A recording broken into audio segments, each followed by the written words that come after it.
નમસ્કાર. સુંદર મજાની વરસાદની રમઝટ વચ્ચે આપણે સૌ અહીં એક સરસ નવા પ્રકારની રમઝટ માણવા ભેગા થયા છીએ. આપ સૌનું સ્વાગત છે. શ્રી સયાજી વૈભવ સાર્વજનિક પુસ્તકાલય અને શ્રી નરેન્દ્ર હીરાલાલ પારેખ જ્ઞાનધામના નિરંતર કાર્યક્રમ મને ગમતું પુસ્તક. આજે મહિલા વક્તા વિભાગ એટલે આપણને એક સરસ મજાના તાજગીસભર વક્તા પ્રાપ્ત થયા છે. ધારા ભટ્ટનું આપણે સૌ સ્વાગત કરીએ. તાળી.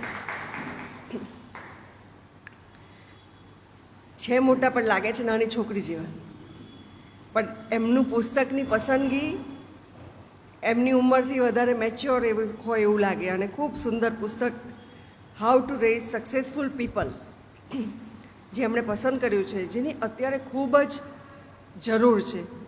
કારણ કે દુનિયાના બધા જ દેશો હવે વિચારતા થયા છે કે આપણા બાળકો ખૂબ તેજસ્વી છે, એમાં કોઈ શંકા નથી, ખૂબ હોશિયાર છે અને દરેક ક્ષેત્રમાં એમની ઉંમર કરતાં ઝડપથી એમનો ગ્રોથ દેખાઈ આવે છે. એ લેપટોપ શીખવું હોય, કમ્પ્યુટર શીખવું હોય, એઆઈથી માંડીને બધામાં જ નાનકડી ઉંમરથી જે લોકો બધું ઝડપથી શીખે છે.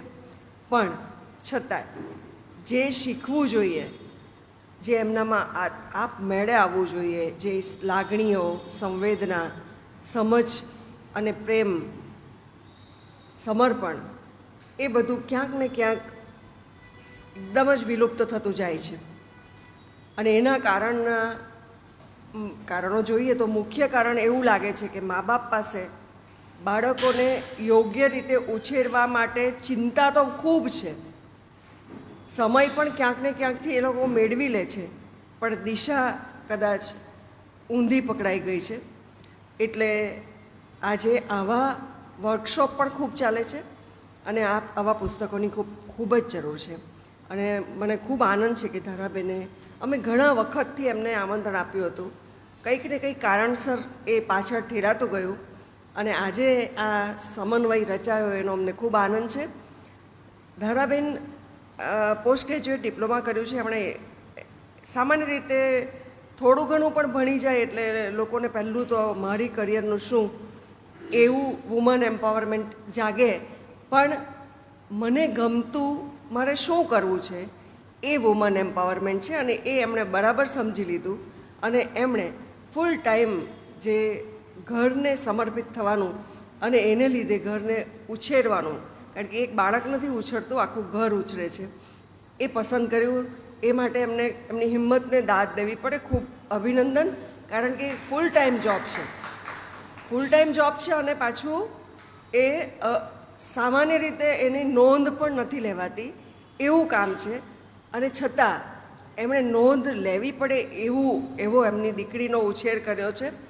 એ સ્ટોરી આપણે મયુરભાઈ પાસે સાંભળેલી, અને જો તમને કુતૂહલ હોય તો પાછા આપણે એમને પણ પ્રશ્ન પૂછીશું.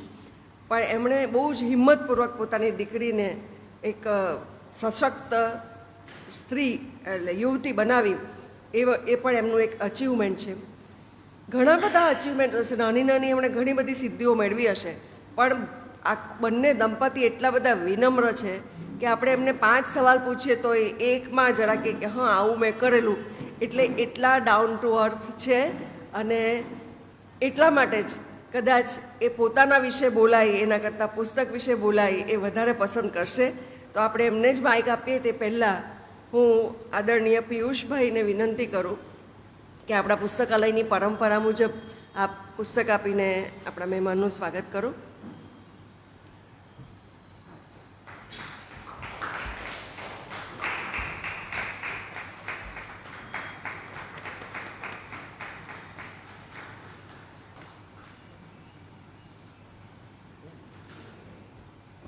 તો હવે ધારાબેન ભટ્ટને આમંત્રણ આપું છું. How to raise successful people.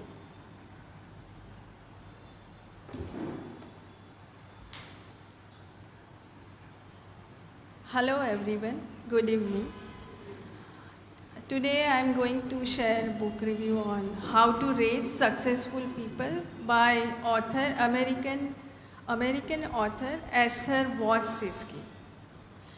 અચ્છા, લેખક અમેરિકન છે અને ત્યાંના જે સંસ્કૃતિ પ્રમાણેનું જે ઉછેરવાની પદ્ધતિ છે એ અહીં એમણે રજૂ કરી છે. પરંતુ જ્યારે મેં બુક વાંચી તો ઓલમોસ્ટ આપણું ઇન્ડિયા અને યુએસએનું પદ્ધતિ મને સેમ લાગી, ફિલિંગ્સ સેમ લાગી. તો એસ્થર વોઝસિસ્કીનું ઇન્ટ્રોડક્શન આપી દઉં. એસ્થર વોઝસિસ્કી એક અમેરિકન એજ્યુકેટર, જર્નલિસ્ટ અને 3 દીકરીઓના માતા છે. 3 દીકરીઓએ ઘણી નાની ઉંમરમાં સારી સિદ્ધિઓ પ્રાપ્ત કરી છે. પહેલી દીકરી સુઝેન ફોર્મર CEO છે યુટ્યુબની.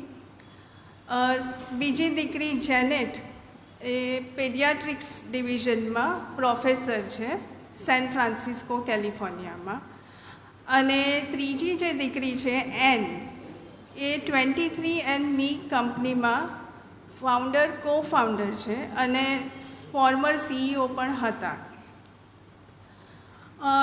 23andMe એક બાયોટેકનોલોજી કંપની છે જે લોકોના DNA ટેસ્ટ કરે છે અને એના પરથી એ લોકોના શારીરિક પ્રોબ્લેમ્સ જે હશે, કારણ કે એસ્થર વોઝસિસ્કી ટ્રોમા એટલા માટે કહી શકીએ કે એમનો જન્મ એક ઓર્થોડોક્સ ફેમિલીમાં થયો હતો. જે જૂની વિચારસરણીવાળા હોય એ ફેમિલીમાં થયો હતો, કારણ કે ઓથર હાલમાં 80 યર્સના હશે. એમણે જ્યારે આ બુક પબ્લિશ કરી ત્યારે એ 75 વર્ષના થઈ ચૂક્યા હતા. પણ લોકો એમના જે સ્ટુડન્ટ્સ જે જર્નલિઝમમાં ખૂબ આગળ વધી ગયા, બીજા પણ ઘણી બધી સારી કંપનીઝમાં પોસ્ટ પર છે હમણાં, એ લોકોએ કહ્યું કે ટીચર તમે કંઈક લખો, તમારી જે પદ્ધતિ છે એ પેરેન્ટિંગને પણ કામ લાગશે અને બીજા પ્રોફેશન્સમાં પણ ખૂબ કામ લાગશે.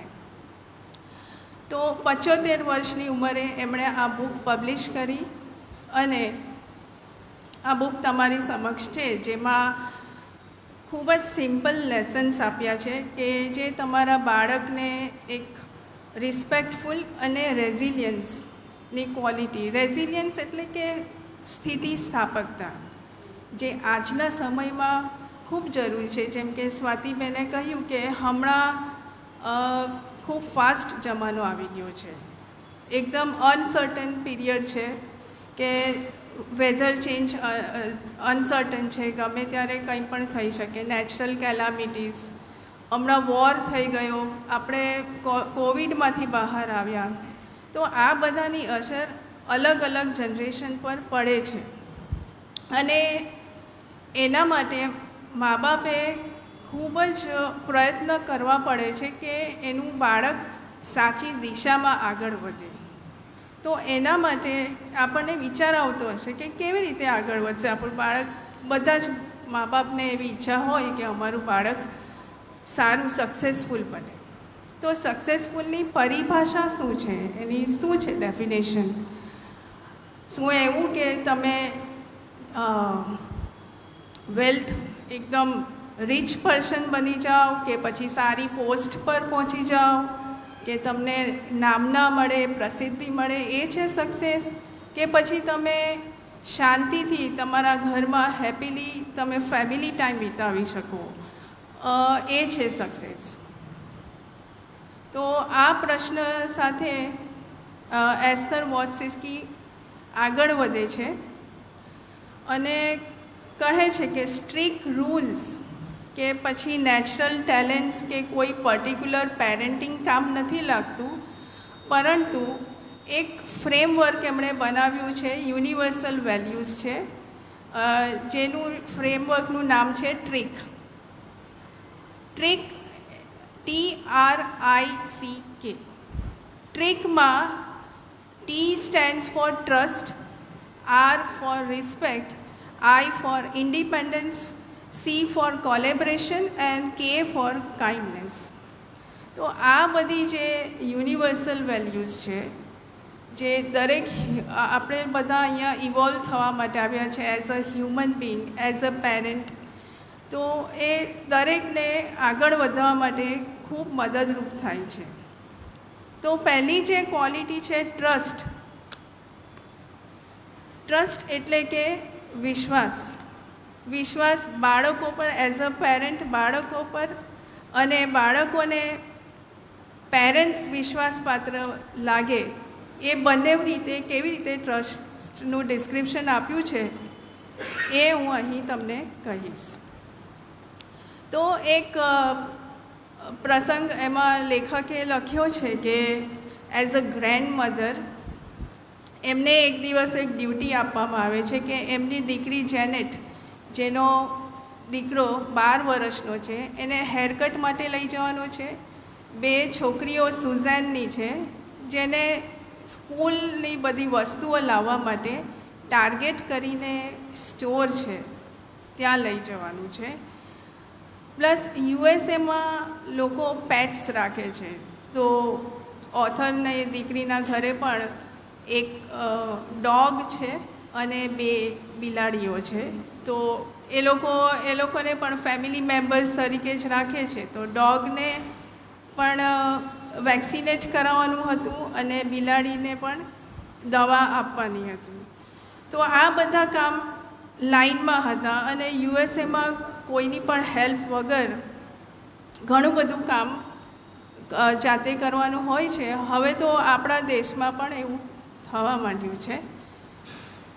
હવે એ ટાઈમે એસ્થર 75 યર્સ ઓલ્ડ છે, એ ગ્રેન્ડ મધર છે, પણ એમનું એનર્જી લેવલ ઘણું સારું છે, એટલે આ બધા કામ કરવા માટે રેડી છે. તો એમને વિચાર આવ્યો કે આટલું બધું હેક્ટિક શેડ્યુલ છે તો એને હું કેવી રીતે ઇન્ટરેસ્ટિંગ બનાવું. કારણ કે ડ્રાઈવ કરવું 2 એરિયામાં, સેન ફ્રાન્સિસ્કોમાં ખૂબ કંટાળાજનક અને ટીડિયસ કામ હોય છે. તો એમણે વિચાર્યું કે હું બાળકોને પોતે પણ વિશ્વાસપાત્ર બનું અને એ લોકો મારા પર વિશ્વાસ રાખે એ રીતે કંઈક કરું. તો એમણે એમના જે પૌત્ર છે 12 વર્ષનો, જેનું હેરકટ કરાવવાનું છે, એને કહ્યું કે હું તને ઉતારી દઉં છું સેલોનમાં અને તારી જાતે જ હેરકટની અપોઇન્ટમેન્ટ લઈ લે. તારું કામ થાય એટલે તું મને ફોન કરી દેજે. એવી રીતે જ 2 છોકરીઓ જે 8 વર્ષની છે, જેને ટાર્ગેટમાં શોપિંગ કરવું છે, તો એ લોકોને પણ ફોન પર લિસ્ટ બનાવવા કહી દઈ છે અને છોકરીઓ લિસ્ટ બનાવીને શોપિંગ કરી રહી એટલે લેખકને કહે છે કે તમે મને કોલ કરજો. અને લેખક પાછા પોતાના ઘરે પહોંચી જાય છે. હવે એમને આ બધું જે કર્યું, આ જે પગલું ભર્યું, આપણને થતું હશે કે 12 વર્ષનો છોકરો અને 8 વર્ષની છોકરીઓને આવું કેવી રીતે એકલાને છોડી દેવાય. તો એ પહેલાં એમની પૂર્વ તૈયારી હતી કે એ એમના ગ્રેન્ડસન્સ અને ગ્રેન્ડ ડોટર્સ સાથે સ્ટોરમાં જતા એ લોકોને શીખવાડતા કે સ્ટોરમાંથી શોપિંગ કેવી રીતે કરાય. સ્ટોરમાં શોપિંગ કાર્ટ હોય તેને સરખી રીતે ગોઠવીને મૂકી હોય તો ત્યાંથી કાર્ટ લેવી, સાથે રહેવું, કશે આમ તેમ થવું નહીં, કોન્ટેક્ટમાં રહેવું, અને પછી જે કંઈ વસ્તુ હોય તે ભેગી કરીને બિલ કાઉન્ટર પર જવું. બિલિંગ કરવા માટે પણ એમણે પ્રેક્ટિસ ઘણીવાર કરાવી હતી, કારણ કે મેથ્સના કેલ્ક્યુલેશન્સ પણ એમણે કરાવ્યા હતા. તો આ બધી ટ્રેનિંગ આપ્યા પછી ઓથરને થયું કે હવે મારાથી આ છોકરાઓને ઇન્ડિપેન્ડન્ટલી છોડી દેવાય અને ટ્રસ્ટ મૂકીને આવું કરે છે. અને એનું પરિણામ પણ સારું જ આવે છે. છોકરાઓ ખૂબ જ ખુશ થઈને બહાર આવે છે. છોકરો એકદમ સરસ અપ ટુ ડેટ તૈયાર થઈને બહાર આવે છે, સારી હેરકટ સાથે, અને દીકરીઓ પણ એકદમ ખુશખુશાલ હોય છે. તો ટ્રસ્ટ મૂકવાથી છોકરાઓનો કોન્ફિડન્સ પણ વધે છે. એસ્થર જ્યારે એમની દીકરીઓ 5 વર્ષની હતી ત્યારથી જ એમને નજીકના વિસ્તારમાં શોપમાં વસ્તુઓ લેવા પણ મોકલતી હતી. તો આ પણ એક રસ્તો છે એ લોકોનો કોન્ફિડન્સ લેવલ વધારવાનો. એ લોકોને જ્યારે ટીન એજમાં પ્રવેશે છે, બાળક જ્યારે ટીન એજમાં પ્રવેશે, તો હવે તો ઇન્ડિયામાં પણ થઈ ગયું છે કે ડ્રાઇવિંગ શીખવાડી દેવામાં આવે છે, કાર ડ્રાઇવિંગ, સ્કૂટર ડ્રાઇવિંગ. તો લાઇસન્સની સંભાળ રાખવી, એક્સિડન્ટ્સ નહીં થાય એની કાળજી રાખવી, સેફટી રૂલ્સ ફોલો કરવા, આ બધું પણ એક રિસ્પોન્સિબિલિટી એ લોકોમાં આવી જાય છે જ્યારે આપણે એ લોકો પર ટ્રસ્ટ કરીને એ લોકોના હાલ પર છોડી દઈએ છીએ. So basically trust develop the quality of responsibility. એક જવાબદારી બાળકમાં આવવા માંડે છે, અને બાળક એવું નથી કે નાનું છે તો નહીં સમજશે. ટીન એજમાં જ્યારે પ્રવેશે છે તો આપણને ઘણી બધી ઇન્સિક્યોરિટીઝ હોય છે કે કેવી રીતે કરશે. તો એકવાર તો તમારે એ લોકોને ફ્રીડમ આપવી જ પડે છે. So trust and freedom goes hand in hand. કોલેજના સ્ટુડન્ટ્સ પર આવીએ. ટીન એજમાંથી જ્યારે એડલ્ટમાં જાય એટલે કોલેજમાં પ્રવેશે તો ઘણા લોકો આમ જ બેસી રહી છે ગ્રેજ્યુએટ થયા પછી. તો that is not a good idea. કંઈ ને કંઈ કરતા રહેવું જ એમને સોંપી દીધી હતી. છોકરાઓને છૂટ આપી હતી કે એ લોકોના ઓપિનિયન્સ દર્શાવે, અને ડેડલાઇન્સ પણ એ લોકો જ નક્કી કરે, અને પોતાની કંઈ ભૂલ પણ થાય તો એના માટે પણ એ લોકો જ જવાબદાર હોય. તો આ બધું કરવાથી છોકરાઓ પર ખૂબ જ પોઝિટિવ ઇમ્પેક્ટ પડે છે.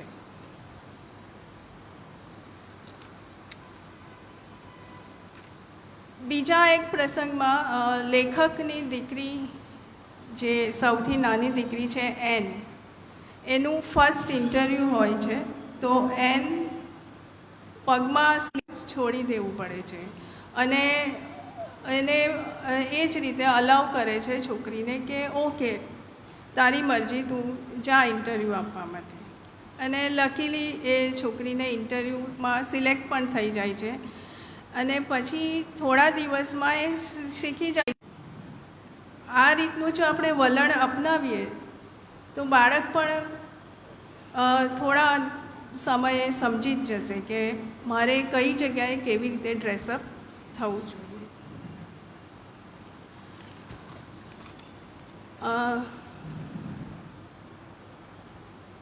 બીજો છે બીજી યુનિવર્સલ વેલ્યુ ટ્રીકમાં રિસ્પેક્ટ. રિસ્પેક્ટ ખૂબ જ અગત્યનું છે. આપણે આપણા બાળકોને ના જે ઓપિનિયન્સ હોય એ લોકોનું રિસ્પેક્ટ કરવું જોઈએ. ઘણીવાર આપણે આપણા બાળકોના ઓપિનિયન્સ દબાવી દઈએ છીએ, આપણે સાંભળતા નથી. આપણે ખૂબ બિઝી હોઈએ છીએ આપણી લાઈફસ્ટાઈલમાં, તો એ બોલતું રહે છે અને આપણે સાંભળતા નથી, અને એના લીધે પછી બાળક કાં તો ચૂપ થઈ જાય છે, ક્યાં તો બળવાખોર બની જાય છે. તો એ લોકોના ઓપિનિયન્સ પણ એક્સેપ્ટ કરવા જોઈએ, and we should accept their autonomy also. એ લોકોની જે શારીરિક અને માનસિક રચના છે એ બંને એક્સેપ્ટ કરવી જોઈએ. બધા બાળકો યુનિક જ હોય છે.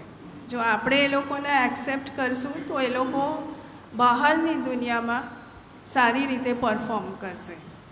They will do well in their profession as well as they will be bonded with their family. અને ફેમિલી બોન્ડિંગ પણ ખૂબ જ કામ લાગે છે સક્સેસફુલ થવામાં. જે હમણાંના ટીનેજર્સ કે પછી એડલ્ટ્સને નહીં ખબર હોય, પણ આપણે એવું માનીએ છીએ, એ લોકો પણ એવું ઝંખતા જ હોય કે અમારા પેરેન્ટ્સ અમારી વાતમાં ઇન્ટરેસ્ટ લે. તો એ ફ્રીડમ ક્યારે આવે કે જ્યારે તમે એ લોકોની દરેક વાતનું સન્માન કરો. ભલે એ વાત તમને એવી લાગતી હોય કે આમાં શું, આ કોઈ મોટી વાત નથી. તો આપણે એવું વિચારીને એ લોકોનો વોઇસ બહાર નીકળવા દેતા નથી. રિસ્પેક્ટ આપવાથી ક્રિટિકલ થિંકિંગ ડેવલપ થાય છે. ક્રિટિકલ થિંકિંગ વિશે આ બુકમાં ઘણું બધું લખ્યું છે કે શું છે ક્રિટિકલ થિંકિંગ. ક્રિટિકલ થિંકિંગ એટલે curiosity, creativity, scepticism, logic and analysis. તો ક્રિટિકલ થિંકિંગમાં આ બધું જ આવી જાય છે. ક્રિએટિવિટી એટલે શું કે કોઈ પણ માહિતીને જુદા જુદા પરિબળથી જોવા. એવું નહીં કે તમારામાં સારું આર્ટ છે તો જ તમે ક્રિએટિવ છો, એવું નથી. તમે સારા એન્જિનિયર પણ હોઈ શકો, સારા ડૉક્ટર, સારા સિંગર, તમે સારા સ્કલ્પચર પણ હોઈ શકો. ઘરમાં પણ તમે સારું એવું કંઈ પણ કામ હોય તો ક્રિએટિવલી કરી શકો છો. હાઉસવાઇફ્સ, ગૃહિણીઓ, એ લોકોમાં પણ ઘણી ક્રિએટિવિટી હોય છે. હોમ ડેકોર, રંગોલી, તો આ બધું જે નાની નાની વસ્તુ છે એનાથી પણ ઘણા પોઝિટિવ ઇમ્પેક્ટ્સ આવે છે. ક્યુરિયોસિટી પણ ખૂબ જરૂરી છે. જો કોઈ બાળકમાં ક્યુરિયોસિટી હોય અને સવાલ કરે તો તમારે એને જવાબ આપવો જ જોઈએ કોઈ પણ રીતે. અને તમને જવાબ નહીં ખબર હોય તો તમે એવું કહી શકો છો કે હું તને આ શોધીને પછી કહીશ. પહેલાંના ટાઈમમાં બધા સ્ટોરીઝ પણ ઘણી કરતા હતા. આપણા ગ્રેન્ડ પેરેન્ટ્સ બધા સ્ટોરી કરતા હતા. તો સ્ટોરી ટેલિંગ પણ ઓપન અપ થવા માટે, બાળકના વિચારોને મુક્તપણે રજૂ કરવા માટે ખૂબ જરૂરી છે. સ્કેપ્ટિસિઝમનો મતલબ છે ટ્રસ્ટ એન્ડ વેરીફાઈ. તમે ટ્રસ્ટ તો રાખો જ પણ ચકાસો પણ. ફક્ત વિશ્વાસ રાખીને આગળ વધવાથી તો પોસિબલ નથી. કોઈક લાઈફમાં એવો ફેઝ આવી જાય કે તમારી સાથે વિશ્વાસઘાત પણ થાય એવું તમને લાગે, તો એ ક્વોલિટી પણ, એવી ક્વોલિટીવાળું તમારું માઇન્ડસેટ ડેવલપ થવું જોઈએ. એ ક્યારે થશે કે તમે તમારા બાળકને રિસ્પેક્ટ આપશો ત્યારે. એનાલિસિસ એ પણ એક યુનિવર્સલ વાત હોય. તેને સિસ્ટમેટિકલી પરીક્ષણ કરીને એનું પછી ઇવેલ્યુએટ કરવું હોય, એને એનાલિસિસ કહેવાય છે. અને લોજિક એટલે તો તર્ક. તો બાળકનું લોજિક પણ હમણાં 2025માં હમણાંના બાળકોનું લોજિક સૌથી વધારે હોય છે. એ લોકો ઘણું બધું ફાસ્ટ વિચારે છે જેની આપણને કલ્પના હોતી નથી. તો પછી એના માટે આપણે પણ થોડી મહેનત કરવી પડે. ઘણીવાર પૂછે તો આપણે પણ એ લોકોની સાથે લર્નિંગ પ્રોસેસમાં જોડાવવું જોઈએ.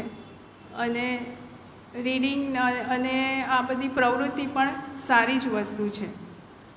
એસ્થર પોતે પણ રીડિંગ અને મ્યુઝિકનો શોખ ધરાવતા હતા.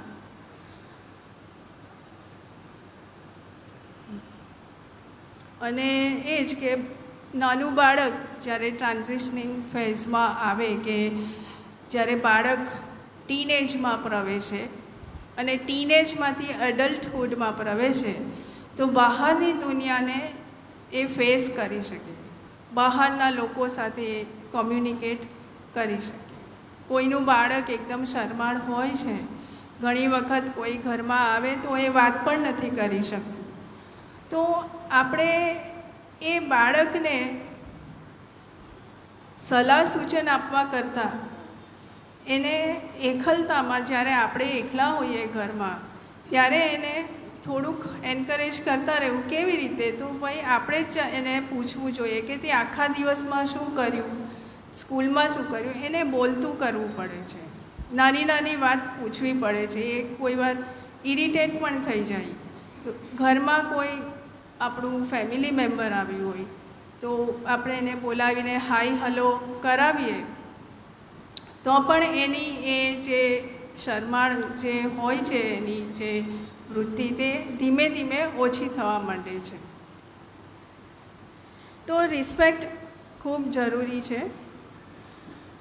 લેખકે કહ્યું છે કે આપણે એક ભૂલ કરીએ છીએ કે આપણે આપણા બાળકોમાં આપણા સપનાઓ જોઈએ છીએ. એ પણ એક ભૂલ હોય છે કે સીઈંગ આવરસેલ્વ્સ ઇન આર ચિલ્ડ્રન એક આખો ટૉપિક છે કે આપણે ઘણીવાર ડૉક્ટર્સ પ્રોફેશનલ્સ હોય એ લોકો વિચારે કે અમે ડૉક્ટર છે તો અમારું છોકરું પણ ડૉક્ટર બને કે એન્જિનિયર કે વોટ્સએવર. પણ ઘણી વખત છોકરાઓનો ઇન્ટરેસ્ટ અલગ હોય છે, તો એ ઇન્ટરેસ્ટને પણ ધ્યાનમાં રાખીને એ લોકોને આગળ વધવા દેવું પડે છે. અહીં એક સ્ટુડન્ટ, એમનો સ્ટુડન્ટ છે ગ્રેગ. ગ્રેગ ગ્રાફિક ડિઝાઇનિંગમાં ખૂબ પારંગત છે. એ ખૂબ જ સારી લેન્ડસ્કેપ અને આર્કિટેક્ચરલ ડિઝાઇન બુકના અંદર ડ્રો કરતો હતો. જર્નલિઝમના ક્લાસની અંદર જ્યારે ન્યૂઝપેપર એ લોકોએ બહાર પાડવાનું હોય તો એની લેઆઉટ્સ ગ્રેગ બનાવતો હતો. હવે લેખક દૂરંદેશી પણ હતા એટલે એમને ખ્યાલ આવ્યો કે આ 90sના જનરેશન્સને ભણાવે છે, તો એ ટાઈમે ટેકનોલોજી વિકસિત થઈ રહી હતી. ફેસબુક અને સોશિયલ મીડિયા આવ્યું નહીં હતું, એ જમાનાની વાત છે. પણ એમને ખબર હતી કે ટેકનોલોજી એજ્યુકેશનમાં પણ મોટો પાર્ટ ભજવશે, ઇવન આર્ટમાં, દરેક ફિલ્ડમાં એજ્યુકેશનને લગતી. તો એ ગ્રેગને સલાહ આપે છે કે તું આટલી સારી ડિઝાઇન ડ્રો કરે છે તો કોમ્પ્યુટરનો પણ ઉપયોગ કર. અને ગ્રેગને આઈડિયા ગમી જાય છે અને એ ખૂબ સરસ કોમ્પ્યુટર પર પણ એ બધી ડિઝાઇન બનાવે છે. હવે પ્રોબ્લેમ એ છે કે ગ્રેગના પેરેન્ટ્સ, એના પિતા ડૉક્ટર છે અને એની માતા સાયન્ટિસ્ટ છે. તો એ લોકોને એવી ઈચ્છા છે કે એ લોકોનો દીકરો પણ કોઈ વૈજ્ઞાનની લાઈનમાં આગળ વધે. જે ગ્રાફિક ડિઝાઇનિંગની આઈડિયા છે એ છેલ્લો પ્રેફરન્સ હતો. આમ છતાં ગ્રેગ એનું આ કન્ટિન્યુ રાખે છે અને નો ડાઉટ ગ્રેગ ભણવામાં હોશિયાર જ હતો, એના સારા ગ્રેડ્સ આવતા હતા, એટલે મા બાપની અપેક્ષાઓ વધી ગઈ હતી.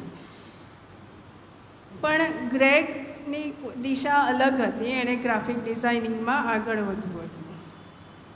હવે ધીમે ધીમે ફર્સ્ટ યરમાં તો એના સારા ગ્રેડ્સ આવ્યા, પણ જેમ જેમ ગ્રેજ્યુએશન કમ્પ્લીટ થવા આવ્યું એના ગ્રેડ્સ ઓછા થવા માંડ્યા. તો એની માતાએ લેખકને ફોન કર્યો કે આવું કેમ થાય છે, ચિંતિત થઈ ગયા.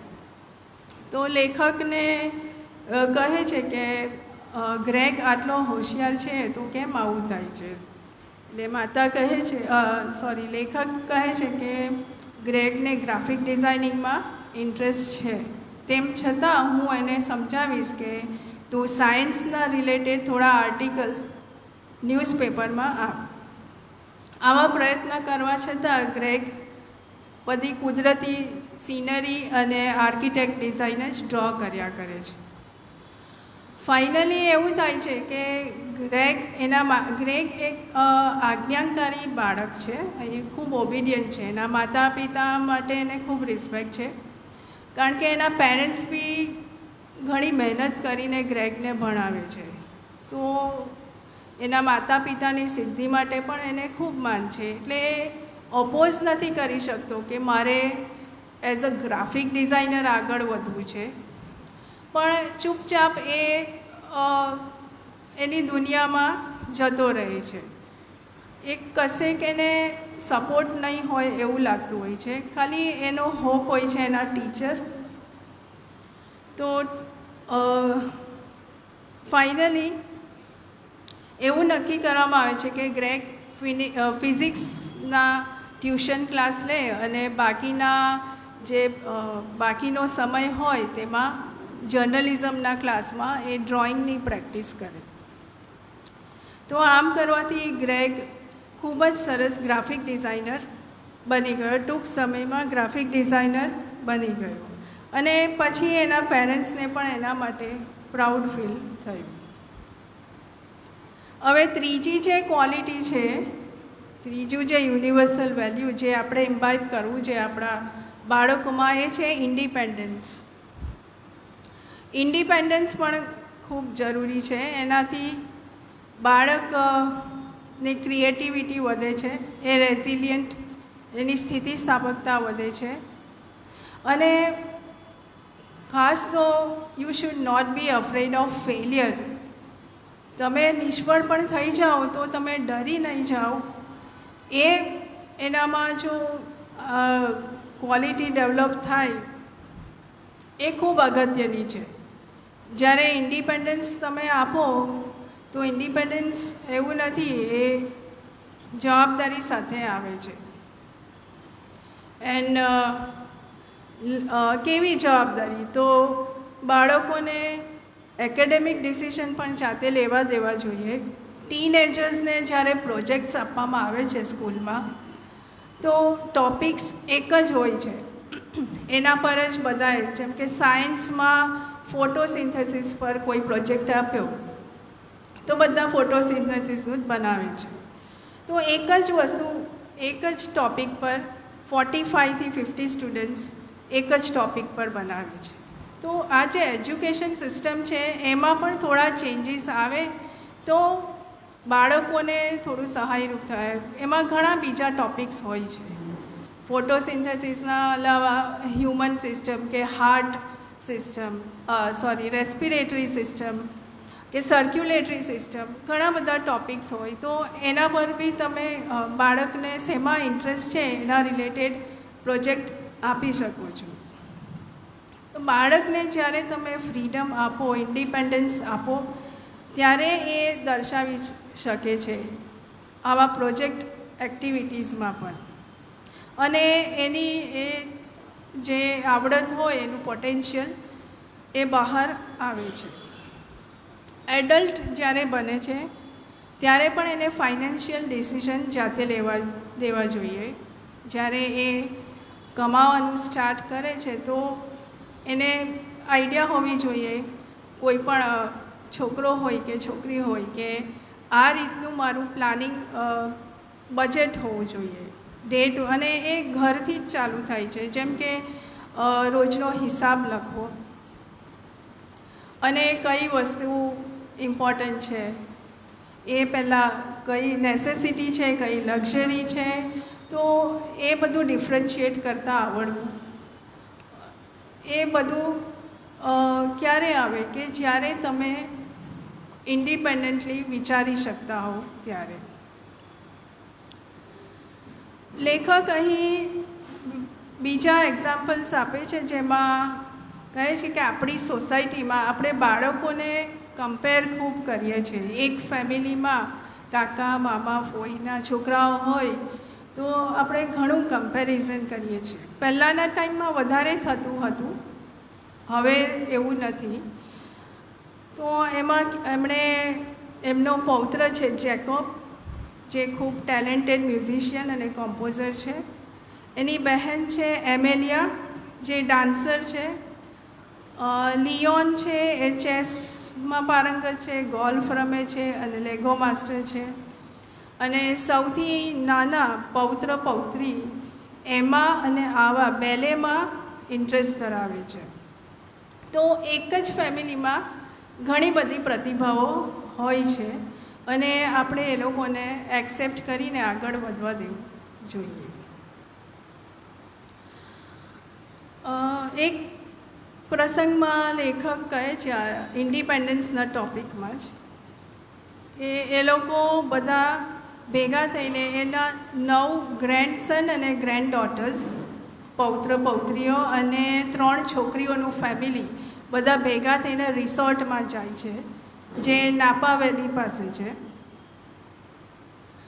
રિસોર્ટમાં ઘણી બધી એક્ટિવિટીઝ છે છોકરાઓ માટે, પણ છોકરાઓ હમણાંનો જે મેઇન પ્રોબ્લેમ છે સેલફોન, એ લઈને જ બેસી રહી છે અને બધા એકદમ પેસિવ થઈને સતત ફોન જ જોયા કરે છે. અને એ લોકોના મા બાપને ચિંતા થાય છે કે હવે આપણે આટલા દૂર સુધી રિસોર્ટમાં આવ્યા છે અને છોકરાઓ તો કોઈ એક્ટિવિટીમાં પાર્ટ નથી લેતા, તો હવે શું કરીએ? આ બધું લેખક ઓબ્ઝર્વ કરે છે અને લેખકને વિચાર આવે છે કે આ સીન આપણે થોડો ચેન્જ કરીએ, આમાંથી આપણે બહાર નીકળીએ. તો લેખક એના ગ્રેન્ડસન અને ગ્રેન્ડ ડોટર્સને ભેગા કરે છે અને કહે છે કે તમે લોકો કોઈ એવો પ્લાન કેમ નથી બનાવતા કે ફોનને તમે રેગ્યુલેટ કરી શકો, જાતે રેગ્યુલેટ કરી શકો? તમે જાતે વિચારો કે ફોન કેવી રીતે વાપરવો જોઈએ, કઈ રીતે એનો ઉપયોગ કરવો જોઈએ. છોકરાઓ બધા એકદમ વિચારવા લાગ્યા અને ડિસ્કશન કરવા લાગ્યા અને પછી એ તારણ પર આવ્યા છોકરાઓ કે નેક્સ્ટ ડેથી સવારે 9થી રાત્રે 9 સુધી ફોન નહીં વાપરશું. તો આ જે ડિસિઝન છોકરાઓએ લીધું એ એમણે એમની જાતે લીધું.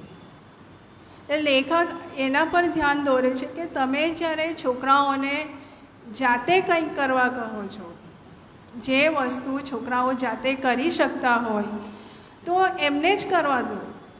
તમે એમને મદદ કરવા જશો, એમને સલાહ આપવા જશો તો એ કન્ફ્યુઝ થઈ જશે, એ એની જ્ઞાનતંતુનો ઉપયોગ નહીં કરી શકે. એની પાસે ઘણી બધી ક્રિએટિવિટી હશે તો પણ એ તમને જ ફોલો કર્યા કરશે અને એ ભૂલી જશે કે એક્ઝેક્ટલી શું કરવા માંગે છે. તો છોકરાઓએ ખૂબ સરસ રીતે ડિસાઈડ કર્યું કે સવારે 9થી રાત્રે 9 એટલે ઓલમોસ્ટ 12 કલાક ફોનથી દૂર રહેશે. તો that was a good decision. Esther પોતે પણ સ્વીકારે છે કે આવું તો મને પણ નહીં વિચાર આવતે. હું તો વિચાર્યા જ કરતી કે છોકરાઓને ખરાબ લાગશે, છોકરાઓ કેવું વિચારશે, હું એમને ના પાડીશ તો આવું કેવી રીતે કરી શકું. તો આવી રીતે ગ્રેન્ડ પેરેન્ટ્સને વિચાર આવે છે. તો ડિસિઝન લેવાની આવડત પણ ઇન્ડિપેન્ડન્સથી જ આવે છે.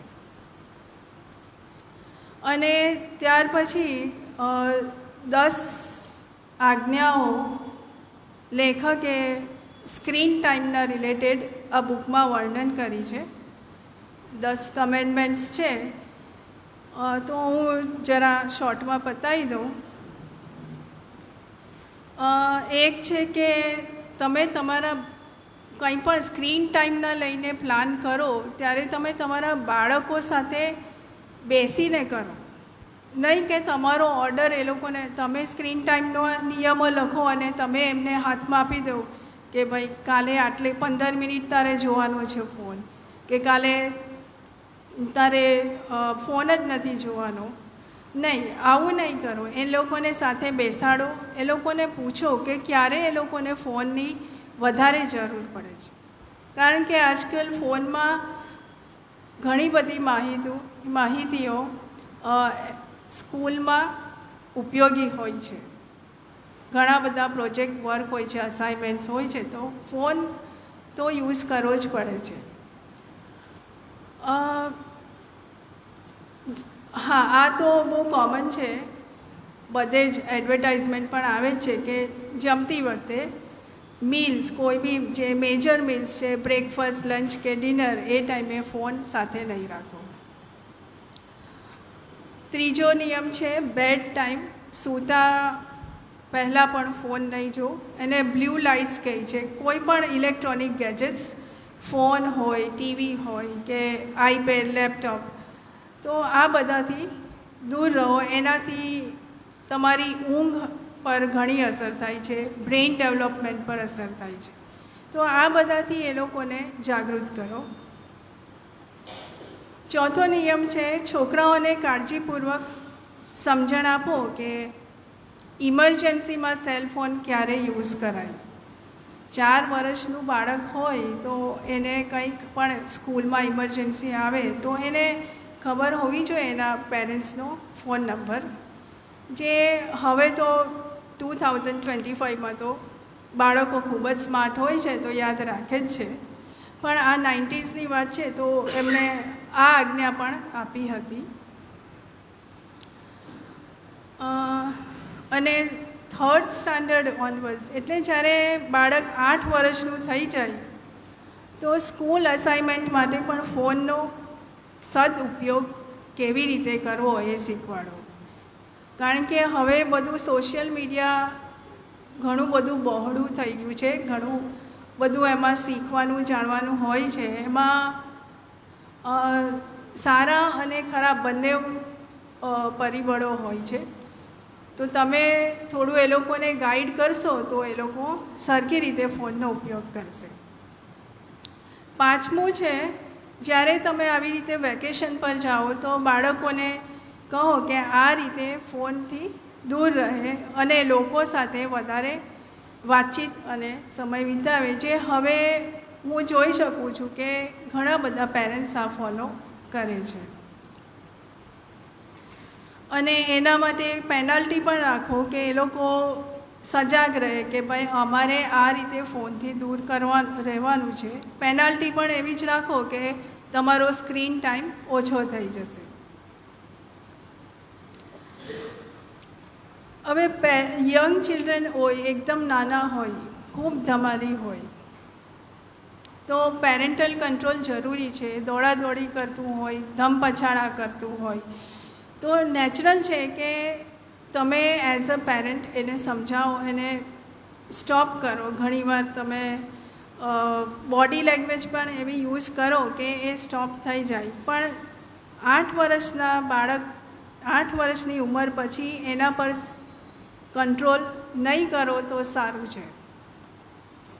8 વર્ષની ઉંમરે બાળક શીખી જાય છે સેલ્ફ કંટ્રોલ કરતાં, એટલે 8 વર્ષ પછી એને એ કેવી રીતે સેલ્ફ કંટ્રોલ રાખશે તો એ તમને ઓબ્ઝર્વ કરશે. તમે ઘરમાં રહેતા હો, તમારી વચ્ચે લાઈફ પાર્ટનર સાથે કે ઇનલોઝ કે પેરેન્ટ્સ કોઈની સાથે પણ મતભેદ થયા હોય, કંઈ પણ થયું હોય, ડિસ્ટર્બિંગ થયું હોય તો એનો ઇમ્પેક્ટ બાળક પર પડે છે. જ્યારે તમે એ જાહેરમાં એ વસ્તુ આવે છે તો બાળક એ ગ્રહણ કરી લે છે, આપણને ખબર નથી પડતી અને પછી એ આવી રીતે એને જાહેર કરે છે, દોડાદોડી કરે છે કે કંઈ પણ એવી ધમાલ કરે છે કે લોકોનું અટેન્શન એના તરફ જાય.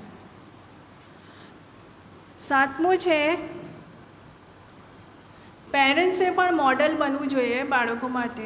આપણે પેરેન્ટ્સ તરીકે બાળકોને કહીએ છીએ કે તું ફોન નહીં જો, પણ ઘણા પેરેન્ટ્સ જાતે જ ફોન જોયા કરે છે, કલાકોના કલાકો સુધી બેસી રહી છે અને નામ આપી દે છે ફેમિલી ટાઈમ. તો ફેમિલી ટાઈમની જે આખી જે ડેફિનેશન છે તે બાળકના મગજમાં એ જ પડે છે કે ફોન જો એ જ ફેમિલી ટાઈમ છે, નહીં કે કોઈ સાથે તમે ગેમ્સ રમો, આઉટડોર જાઓ, કોઈ એક્ટિવિટીઝ કરો. એ ફેમિલી ટાઈમ એ લોકો ગણતા નથી. 8મું છે,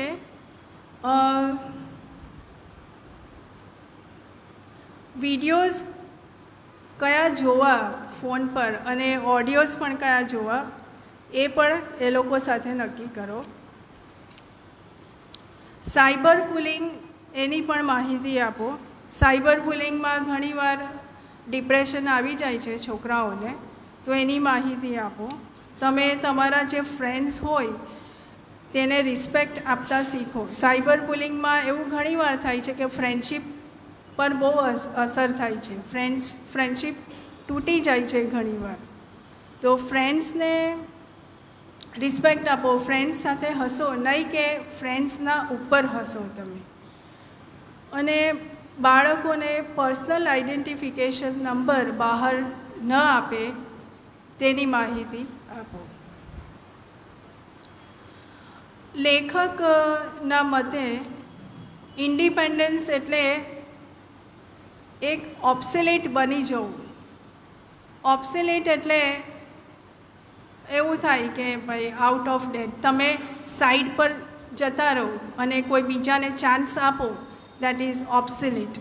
તો ઓથર અહીં ટીચર છે, તો એ એવું ઈચ્છે છે કે હું મારા સ્ટુડન્ટ્સને ગાઈડ તો કરીશ, પણ દર વખતે એ લોકોની સાથે રહીશ નહીં. ફિઝિકલી હું પ્રેઝન્ટ નહીં હોઉં તો ચાલશે, એ લોકોને પોતાના માટે નિર્ણય લેવા માટે જાતે જ બધી તૈયારી કરવા દો. એ જર્નલિસ્ટ છે, તો છોકરાઓ ઘણી બધી માહિતીઓ જાતે લાવે અને તૈયાર કરે, એની લેઆઉટ્સ, અને પછી કંઈ ગાઈડન્સ જોઈતું હોય તો લેખક એ લોકોને મદદરૂપ થાય છે. અને લર્નિંગની પ્રક્રિયા હંમેશા ચાલુ રહેવી જોઈએ, એ આપણને બધાને જ ખબર છે.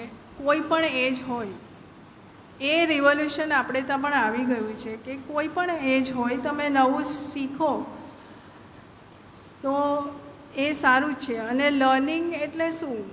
તમે ખાલી બેસીને માહિતીઓ ગ્રહણ કર્યા કરો અને પછી એને ઇમ્પ્લિમેન્ટ નહીં કરો તો દેટ ઇઝ નોટ લર્નિંગ.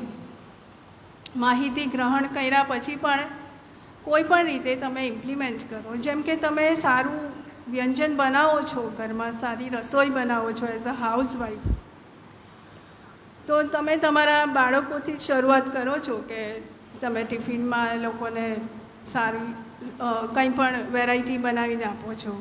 અને એ રીતે ઘરથી લઈને પછી તમારું એક પેશન બી બની જાય છે કે તમે એક વિઝન ડેવલપ કરો કે તમે સારા કુક એટલે એક સારું ફૂડ બિઝનેસ પણ ડેવલપ કરી શકો છો. તો લર્નિંગ ઇઝ ડુઈંગ, એના પર પણ એમણે ખૂબ ભાર આપ્યો છે. અને જ્યાં સુધી તમે અનુભવ નહીં કરો, જ્યાં સુધી તમે કોઈ વસ્તુને ટ્રાય નહીં કરો, ત્યાં સુધી તમે કોઈ પણ વસ્તુને લર્ન નહીં કરી શકો.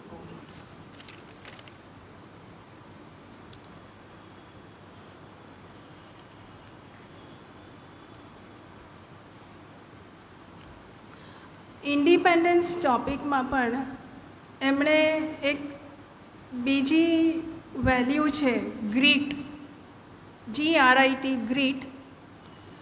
ગ્રીટનો મતલબ છે કે કોઈ પણ અનપ્લેઝન્ટ પરિસ્થિતિ હોય, કોઈ પણ વિષમ પરિસ્થિતિ કે કોઈ પણ અસહ્ય પરિસ્થિતિ, તેમાં પણ તમે ટકી રહો અને તમારા ગોલ અચીવ કરવા માટે તમે સતત મહેનત કર્યા કરો, સતત કામ કર્યા કરો, તો એ ગ્રીટ છે. તો એ પણ બાળકોમાં ડેવલપ થવું જોઈએ.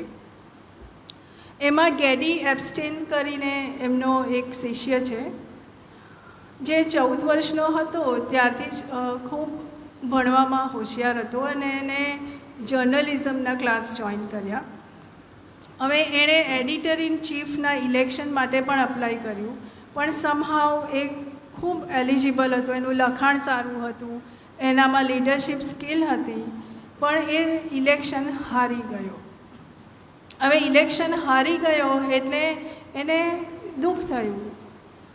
નેચરલી ટેલેન્ટેડ છોકરાઓ હોય, ઘણીવાર એવું થાય કે ટેલેન્ટેડ છોકરાઓ હોય, ઓછા માર્ક્સ આવે તો એ લોકો ડિસ્ટર્બ થાય છે.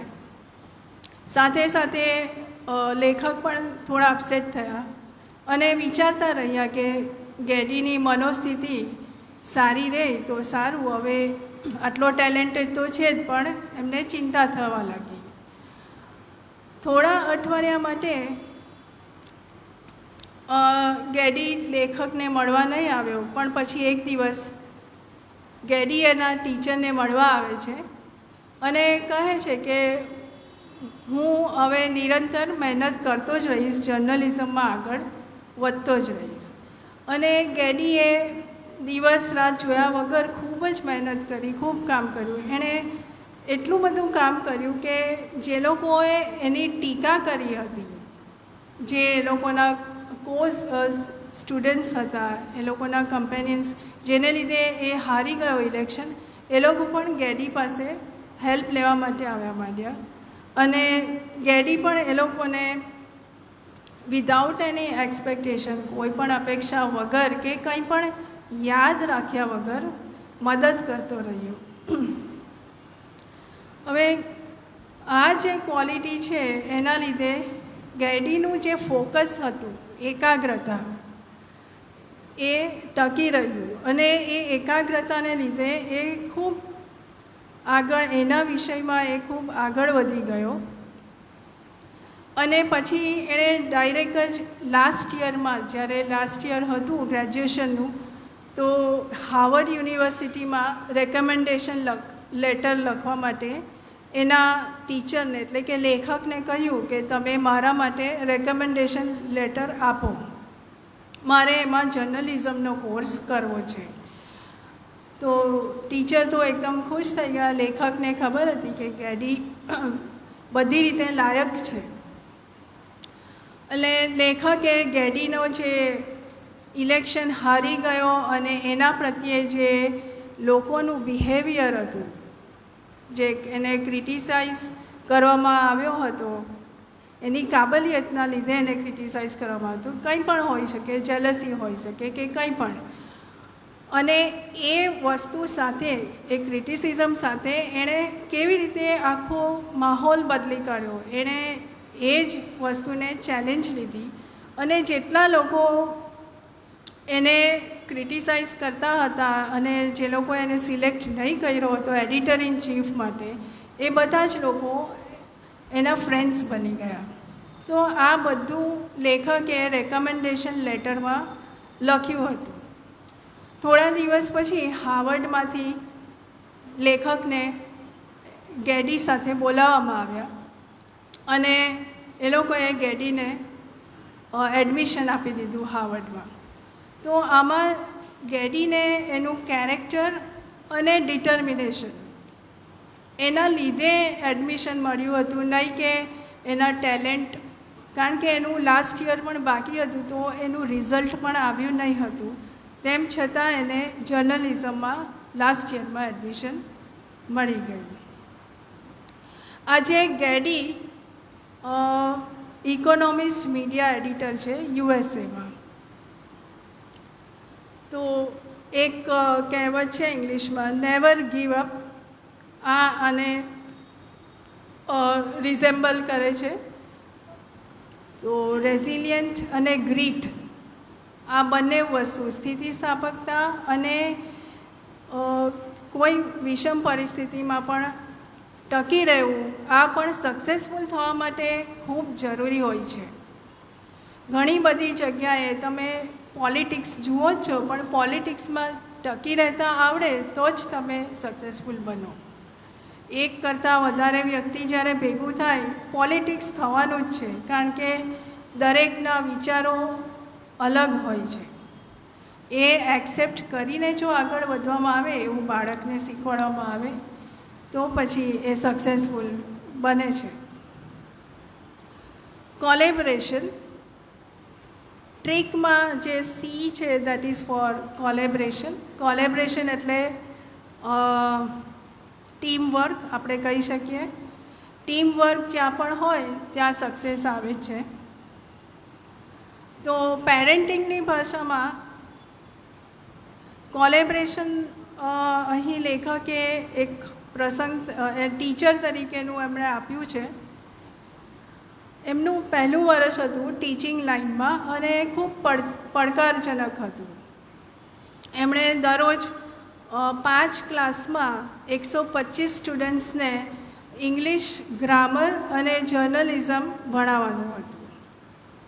અને પ્રોબ્લેમ એ હતો કે લેખક ખૂબ ઇન્ડિપેન્ડન્ટ મિજાજના હતા. એમણે એમની રીતે બાળકોને ભણાવવા હતા, પણ સ્કૂલની પોલિસી હતી કે તમારે કંટ્રોલ કરતા હોવ એ રીતે જ ભણાવવાનું રહેશે. એક સ્ટ્રિક્ટ ટીચર તરીકે તમારે ભણાવવાનું રહેશે. કોઈ પણ વાતચીત નહીં હોવી જોઈએ ક્લાસમાં, એકદમ પિન ડ્રોપ સાયલન્સ હોવું જોઈએ. તો લેખકે આ બધું ફોલો કર્યું, પણ લેખકને સંતોષ નહીં થયો. એમને એકદમ અકળામણ થવા માંડી કે આ મારી રીત નથી ભણાવવાની. ગ્રામરના ટૉપિકમાં જ્યારે તમે એક જ એક્સરસાઇઝ દરેક છોકરાઓને કન્ટિન્યુઅસલી ભણાવો તો એ બોરિંગ જ લાગવાની છે. પણ જ્યારે તમે એસ્થરની એવી રીત હતી કે બાળકોને એ લોકોના એક્સપિરિયન્સ જે થયા હોય આખા દિવસના તેના પર ફકરાઓ લખવા કહેતા હતા અને પછી એમાં પંચ્યુએશન માર્ક્સ મૂકવા કહેતા હતા, full stop, comma, question mark. તો એનાથી છોકરાઓનું થિંકિંગ પાવર પણ વધે અને એ લોકોને મજા આવે, એ લોકોને એકલું એક મોનોટનસ નહીં લાગે. તો આ બધું એમણે એક્ઝિક્યુટ કરવું હતું પણ સમહાવ એ અટકી જતા હતા કારણ કે સ્કૂલના અમુક નિયમ એમણે ફોલો કરવાના હતા. તો એક દિવસ પ્રિન્સિપલ આવીને જુએ છે કે એસ્થરના ક્લાસમાં બધા લોકો ઘણું તોફાન કરે છે અને પ્રિન્સિપલ એમને અલ્ટિમેઝમ આપે છે કે આવું તો નહીં ચાલશે, છોકરાઓ સ્ટ્રિક્ટલી ચૂપ રહેવા જોઈએ અને એ લોકો તમે જે કરાવો છો તેની નોટ્સ પણ એ લોકોએ રાખવી જ જોઈએ, નહીં તો અમે તમને જોબમાંથી કાઢી નાખશું. હવે એસ્થરને થયું કે આમાંથી હું કેવી રીતે બહાર નીકળું, મારે છોકરાઓને તો ભણાવવા જ છે પણ મારી રીતે. એટલે હિંમત રાખીને એક દિવસ છોકરાઓને કહે છે કે હું તમને લોકોને ભણાવવા તો માગું છું પણ શું તમારે લોકોને મારી પદ્ધતિ ગમે છે? કારણ કે હું જે પદ્ધતિ અનુસરવા માગું છું તેના માટે પ્રિન્સિપલની મંજૂરી નથી. જો તમને એ પદ્ધતિ ગમતી હોય તો તમારે મને સાથ આપવો પડશે.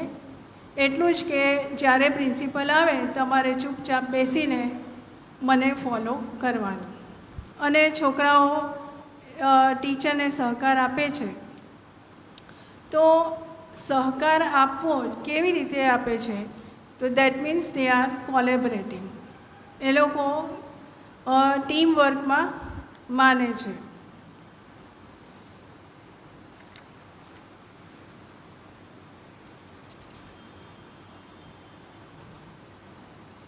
બીજું છે કે તમે તમારા છોકરાઓને સાથે કામ કરો, એ લોકોના વિરુદ્ધ નહીં કામ કરો. અને 4 પ્રકારના પેરેન્ટ્સ નું એમણે ઉલ્લેખ કર્યો છે: ઓથોરિટેરિયન, ઓથોરિટેટિવ, પરમિસિવ અને અનઇન્વોલ્વ. ઓથોરિટેરિયન એટલે સરમુખત્યાર, ડિક્ટેટર જેવા હોય કે અમે જેમ કહીએ તે જ તમારે કરવાનું, બીજું કંઈ બોલવું નહીં અને તમારે તમારી રીતે આગળ વધવાનું. ઓથોરિટેટિવ પેરેન્ટ્સ બાળકો માટે ખૂબ પોઝિટિવ એન્વાયરમેન્ટ ક્રિએટ કરે છે અને એ લોકો રિલેશનશિપમાં પણ બીજા જે 2 પ્રકાર છે, પરમિસિવ અને અનઇન્વોલ્વ. પરમિસિવ ઇટસેલ્ફ એમ કહે છે કે એ લોકો ખાલી મોજ શોખમાં માને છે. તો છોકરાઓ ફક્ત મોજ શોખ વિશે જ શીખે છે, બીજું કોઈ ડિસિપ્લિન કે એવું. એટલે એક સ્ટ્રક્ચર અને ડિરેક્શન જરૂરી છે. વોટ્સિસ્કી કહે છે કે તમે ફ્રીડમ આપો, ઇન્ડિપેન્ડન્સ આપો, રિસ્પેક્ટ. બાળક સ્કૂલેથી આવીને શું કરે છે કે સ્કૂલમાં શું કરીને આવ્યું છે.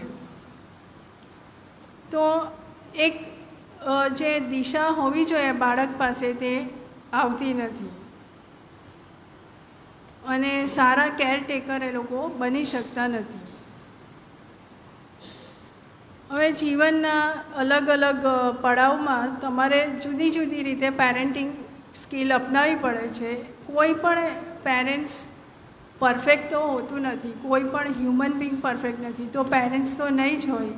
પણ પોતાના એક્સપિરિયન્સમાંથી ઇમ્પ્રુવમેન્ટ લાવવું એ આપણે એક રોલ મોડલ તરીકે છોકરાઓ સામે રિપ્રેઝેન્ટ કરી શકીએ છીએ. તો આ જે 4 પ્રકારના પેરેન્ટ્સ હતા એ સિવાય પેરેન્ટિંગની અન્ય કેટેગરી છે કોલેબરેટિવ પેરેન્ટિંગ. કોલેબરેટિવ પેરેન્ટિંગમાં શું થશે? એક્ઝામ્પલ આપું તો જે ઓથોરિટેટિવ પેરેન્ટિંગ છે, સપોઝ બાળકે એના રૂમમાં પેઇન્ટિંગ જાતે કરવું છે, તો ઓથોરિટેટિવ પેરેન્ટ્સ એમ કહેશે કે ચલો હું પેઇન્ટિંગ કરું છું, તું મને જો અને હું જે રીતે કરું એ જ રીતે તું કર, એને એની રીતે કરવા નહીં કહેશે. તો એ એક ઓથોરિટીવાળો પેરેન્ટ કહેવાશે. જ્યારે કોલેબરેટિવ પેરેન્ટ શું કરશે કે એને પેઇન્ટના સ્ટોરમાં લઈ જશે, એને પૂછશે કે તને કયો કલર ગમે છે, તને કેવું બ્રશ ગમે છે, તું સિલેક્ટ કર. તો બાળકને પણ એવું થશે કે એને પેઇન્ટિંગમાં વર્કર તરીકે નહીં પણ કોલેબરેટર તરીકે જોવામાં આવે છે. અને છેલ્લી વેલ્યુ છે કાઇન્ડનેસ એટલે દયા. એ અંતિમ મહત્ત્વનું પરિબળ છે સક્સેસફુલ બનવા માટે. તમારી પાસે ગમે તેટલું નેમ, ફેમ કે વેલ્થ હોય, પણ જો તમારી પાસે કાઇન્ડનેસ ન હોય તો તમે ખરા અર્થમાં સક્સેસફુલ નથી. એ તમારે તમારા છોકરાઓને શીખવાડવું પડશે, ખાસ કરીને હમણાંના જનરેશન્સને, કારણ કે હમણાં જે 2025 એ આલ્ફા જનરેશન્સ છે મારા ખ્યાલથી, અને એ પહેલાંના જે છે તે જેન ઝી છે. હવે આ બંને જનરેશનને બધું હાથમાં મળી જ ગયું છે. એના આગળના જનરેશન્સે મહેનત કરી હતી, તો એ મહેનત એ લોકોના ભાગે અલગ ફોર્મમાં આવે છે. એ લોકોએ કોમ્પિટિશનમાંના ફોર્મમાં આવે છે, કારણ કે ખૂબ જ કોમ્પિટિશન છે. આટલા બધા કોમ્પિટિટિવ વર્લ્ડમાં ટકી રહેવું, એના માટે પણ કોન્ફિડન્સ ઘણો હોવો જોઈએ. તો એ એક અલગ વસ્તુ છે કે આ જનરેશનમાં એ વસ્તુ છે. હવે એ કોન્ફિડન્સનો ઉપયોગ એ લોકોનો ઓવર કોન્ફિડન્સમાં નહીં જવો જોઈએ અને ખોટા રસ્તે પણ નહીં જવો જોઈએ. તો એ ક્યારે આવશે કે જ્યારે તમારામાં ગ્રેટિટ્યૂડ હોય, કોઈને આભાર વ્યક્ત કરવો એ આવવું જોઈએ, કરુણા, કમ્પેશન હોવું જોઈએ. તો કાઇન્ડનેસ હશે તો તમારામાં એ ગ્રેટિટ્યૂડનો ભાવ આવશે. ગ્રેટિટ્યૂડ તમે તમારા આસપાસના લોકો માટે કરી શકો, તમારા ઘરમાં પણ દરેક વસ્તુને પણ, નોન લિવિંગ વસ્તુને પણ તમે ગ્રેટફુલ થઈ શકો છો. તમે સારી રીતે સારા મકાનમાં રહો છો, ફૂડ, વોટર એન્ડ શેલ્ટર આ બેઝિક નેસેસિટી છે સર્વાઈવ કરવા માટે. તો આ બધું તમને મળ્યું છે તો તેના માટે તમે ગ્રેટફુલ રહો. એ જે ગ્રેટિટ્યૂડની ફિલિંગ છે એ જ્યારે તમારામાં કાઇન્ડનેસ હશે ત્યારે જ આવશે. છોકરાઓને તમે એવું પણ કહી શકો કે રાતના તમે નોટ બનાવો જેમાં તમે ગ્રેટિટ્યૂડ લખી શકો. તમને તમારા ઘરમાં મદદ કરવા માટે આવતા કામદારોને પણ તમે ગ્રેટફુલ છો એ તમે એ બાળકોને સમજાવો. તમારા ઘરે જે વાસણ કપડાં જે પણ કરતા હોય એ પણ ઘણું મોટું કામ બજાવે છે. તો આ બધી નાની નાની વસ્તુ માટે જો ગ્રેટફુલનેસ આવશે તો જ કાઇન્ડનેસ હશે. લેખકની દીકરીઓ ખૂબ જ કોમ્પિટિટિવ અને હાઈ અચીવિંગ એન્વાયરમેન્ટમાં મોટી થઈ છે, તેમ છતાં લેખક રોજ જ એ લોકોની દીકરીઓને કહેતા કે કાઇન્ડનેસ ઇમ્પોર્ટન્ટ છે. લેખકની છોકરીઓએ સિલિકોન વેલીમાં એજ્યુકેશન લીધું છે અને આમાં એમણે જે પ્રસંગ છે એ એની નાની દીકરી એનનો આપ્યો છે, જે 23andMe બાયોટેકનોલોજી કંપનીની કો-ફાઉન્ડર અને CEO છે. તો એણે એના જે દાદી છે 91 યર્સના હતા, તો એ મરણ પથારીએ જ હતા, તો એમને હેલ્પ કરી હતી અને 2 વર્ષ એ ખૂબ સારી રીતે જીવી ગયા. હવે અંતે આ પુસ્તક વિશે હું એટલું જ કહીશ કે ફક્ત બાળ ઉછેર કે તેના ટ્રાન્ઝિશનિંગ ફેઝ જેમ કે ટીનેજર્સ અને અડલ્ટ્સમાં એન્ટર થવું, એના માટે નથી આ values. Trust, respect, independence, collaboration, kindness, આ બધી વેલ્યુઝ ઇવન ટીચર્સ માટે, લીડર્સ માટે, બિઝનેસ માટે, કોર્પોરેટ ઓફિસર્સ માટે, પ્રોફેશનલ્સ માટે, બધા જ રિલેશન્સમાં આ બધી વેલ્યુઝ ખૂબ ઉપયોગી નીવડે છે. અને અંતે એસ્ટર વોટ્સિસ્કીનો એક મેસેજ છે બધા માટે કે don't just try to control people, help them grow into who they are meant to be. તમે કંટ્રોલ કરીને લોકો સાથે નહીં રિલેશન બાંધો. લોકોનું ખરું પોટેન્શિયલ શું છે તે જાણવા માટે તમે એ લોકોને હંમેશા હેલ્પફુલ રહો. Thank you.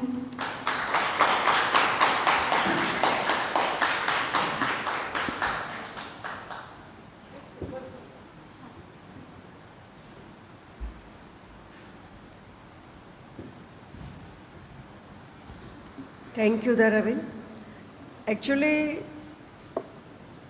જે રીતે એ બોલી રહ્યા હતા એ રીતે પેરેન્ટ્સ જો બાળકો સાથે વાત કરે તો કોઈ બાળક એગ્રેસિવ થાય જ નહીં. એટલે આ એક રોલ મોડેલ ટાઈપની વાત છે કે આપણે જનરલી એવું માનીએ છીએ કે આપણે મોટા છીએ, બધું જાણીએ છીએ, એટલે બાળકો સાથે આપણે ઓર્ડર ટોનમાં વાત કરવી જોઈએ. પણ મેં ધારાબેનને જોયા એ પહેલાં પિયુષ સરની પણ મારે એક વાત કરી છે કે એક વર્કશોપમાં મેં જોયું કે બાળકો એમને વીંટળાઈને બહુ બધી વાત કરતા હતા. તો આપણને એમ વિચાર આવે કે આપણે તો આવા 10-15 બાળકો આપણી આજુબાજુ હોય તો આપણને ટેન્શન થઈ જાય કે આ બધાને કંટ્રોલ કેવી રીતે કરીએ. અને એમને તો એટલી બધી મજા આવતી હતી.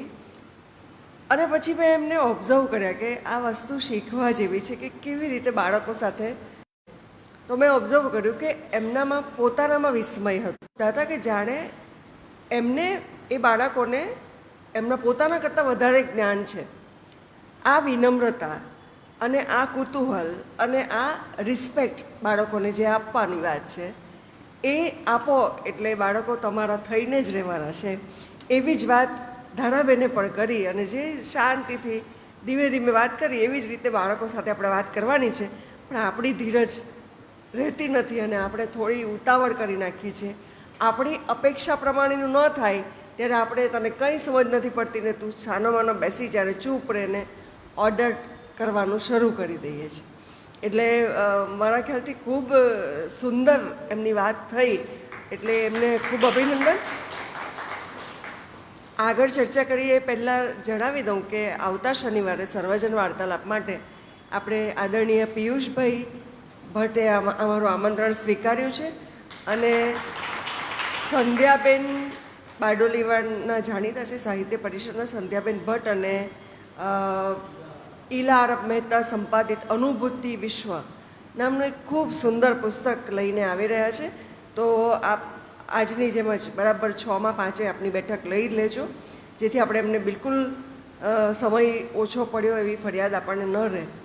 તો આપના તરફથી પ્રશ્નો આવકાર્ય છે, ફીડબેક પૂરક માહિતી પણ આવકાર્ય છે.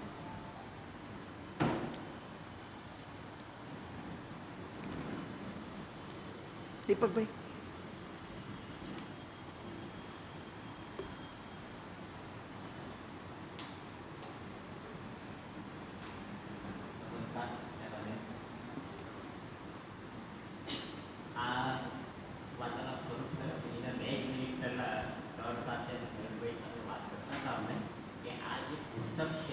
જે વિષય છે એ અત્યારના સમયની ખૂબ માંગવાળો વિષય છે, એટલે ખૂબ જરૂરી વિષય છે આ. કારણ કે આજનું બાળક એ આવતીકાલના સમાજ એ લોકો ચલાવવાના છે. તો જેવી રીતે આજના બાળકનો ઉછેર થશે તો એ પ્રમાણેનો સમાજ ભવિષ્યનો બનશે. તો અને સત્ય તમે ખૂબ સરસ સાચી વાત કરી કે જે આપણને આજના બાળકોમાં અને યુવાનોમાં જે દેખાય છે ધીરજનો અભાવ, એટલી બધી ધીરજ. અને આપને બે બાબત માટે અભિનંદન. એક તો ખાસ કે પુસ્તક પસંદ કરવા માટે આપને ખૂબ ખૂબ અભિનંદન અને ધન્યવાદ.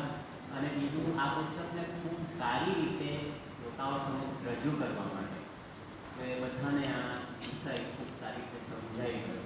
તો આ બે બાબત માટે આપને ખૂબ ખૂબ અભિનંદન છે. અને આ આજે જ્યારે સ્માર્ટફોનનો સમય છે, ન્યુક્લિયર ફેમિલીનો સમય છે, માતા પિતા બંને જોબ કરતા હોય છે, એ જે સમયે બાળકોને મોટા કરવા એ ખરેખર બહુ મોટો પડકાર છે. અને બાળકો આજકાલના એટલા બધા હાઈપર એક્ટિવ હોય છે કે એમને તો એ રીતે સાચવવા, એ તો તમે જે શર્ટની વાત કરી તો એ તો બહુ મુશ્કેલ કામ છે આમ તો. પણ જો આ પુસ્તકની વાતોને આપણે ફોલો કરીએ અને ધીરજથી કામ લઈએ તો ચોક્કસ જ એમાં સફળ થઈ શકાય. અને બહુ સરસ પુસ્તક છે અને આપણે ખૂબ સરસ રજૂ કર્યું, એટલે ફરી એકવાર આપણે ખૂબ ખૂબ અભિનંદન, ખૂબ ખૂબ ધન્યવાદ. થેન્ક યુ દીપકભાઈ. મલાયાબેન.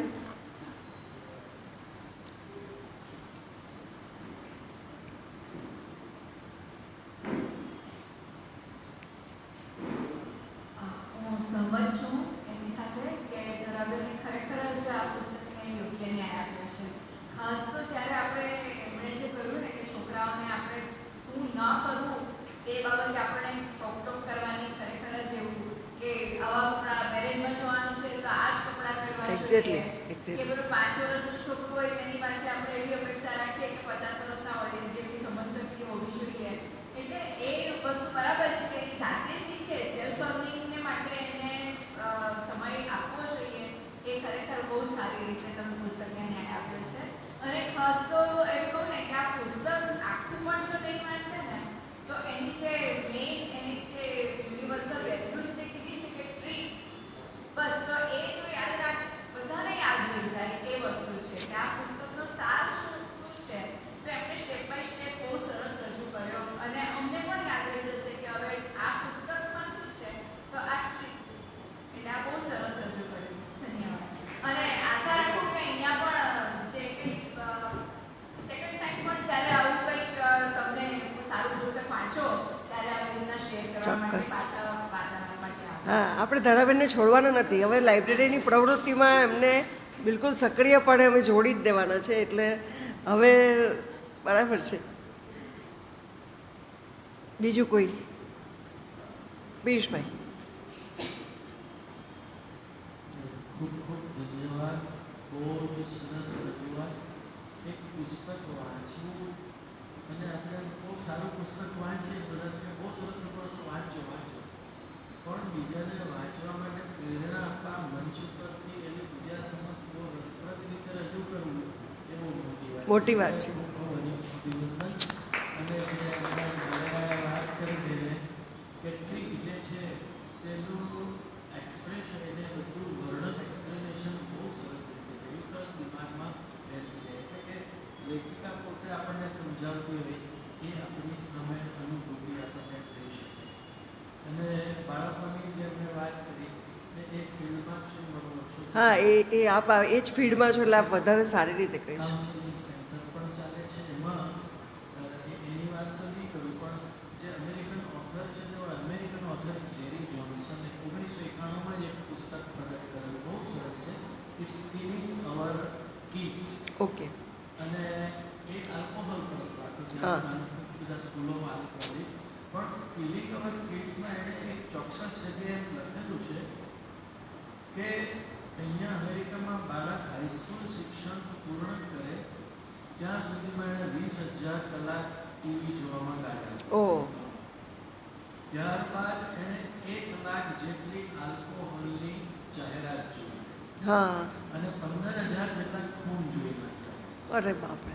હવે આ 1991માં એ વાત રજૂ કરી અને ત્યારે ટીવી તો અહીંયા તો એના કરતાં ત્યાં ઘણો વખત પહેલાં અને એ જોતું બાળક આવ્યું, એની મનમાં એગ્રેસિવનેસ જે પેદા થઈ એને લીધે પછી ત્યાં 2005 પછી ઘટના શરૂ થઈ. આપણે પહેલી વાર સાંભળ્યું કે સ્કૂલમાં પ્રાઇમરીનો છોકરો ગન લઈને આવ્યો, ટાટા બધાને ઉડાડી દીધા. અને આપણે ત્યાં ટેલિવિઝન 95-90ના દાયકામાં આવ્યું અને પછી ધીમે ધીમે 2000થી બધાને થયા. અને હમણાં ઘટના બની અમદાવાદ, સુરત, બધે ઘણી જગ્યાએ બની છે. અને it is only because of જે આખા જે ટાઈમ મીડિયા સ્ક્રીન ટાઈમ એ છે એગ્રેસિવનેસ જાગે છે. કાઉન્સેલિંગ સેન્ટરમાં આજે ને વર્ષો પહેલાં ઘણા એવા કિસ્સા એગ્રેસિવનેસના. બહુ જાણીતા ડૉક્ટરનો છોકરો એ મારી પાસે આવ્યા હતા કે છોકરું નાનું 3rd કે 4th સ્ટાન્ડર્ડમાં ભણે તો એક દિવસ એને તું શું કમ્પ્લેન કે સ્કૂલમાંથી બહુ કમ્પ્લેન આવે એટલે શું આવે કેમ કે ગુસ્સોમાં કે બધા મારી કાઢે તો કોઈ સિરિયસ હશે તો ને એટલે બહુ સિરિયસ એક દિવસ એને નવા શૂઝ સ્પોર્ટ્સના લીધે બાજુમાં બેસે તો છોકરાને જોરથી પેટમાં લાગતું ઓ અને હાઈટ તો ક્યાં હતી પછી બધું બીજું કેમ કે એક દિવસ બાજુમાં છોકરા તો મેદાન પર બની આમ આવા અને જેવી એક દિવસ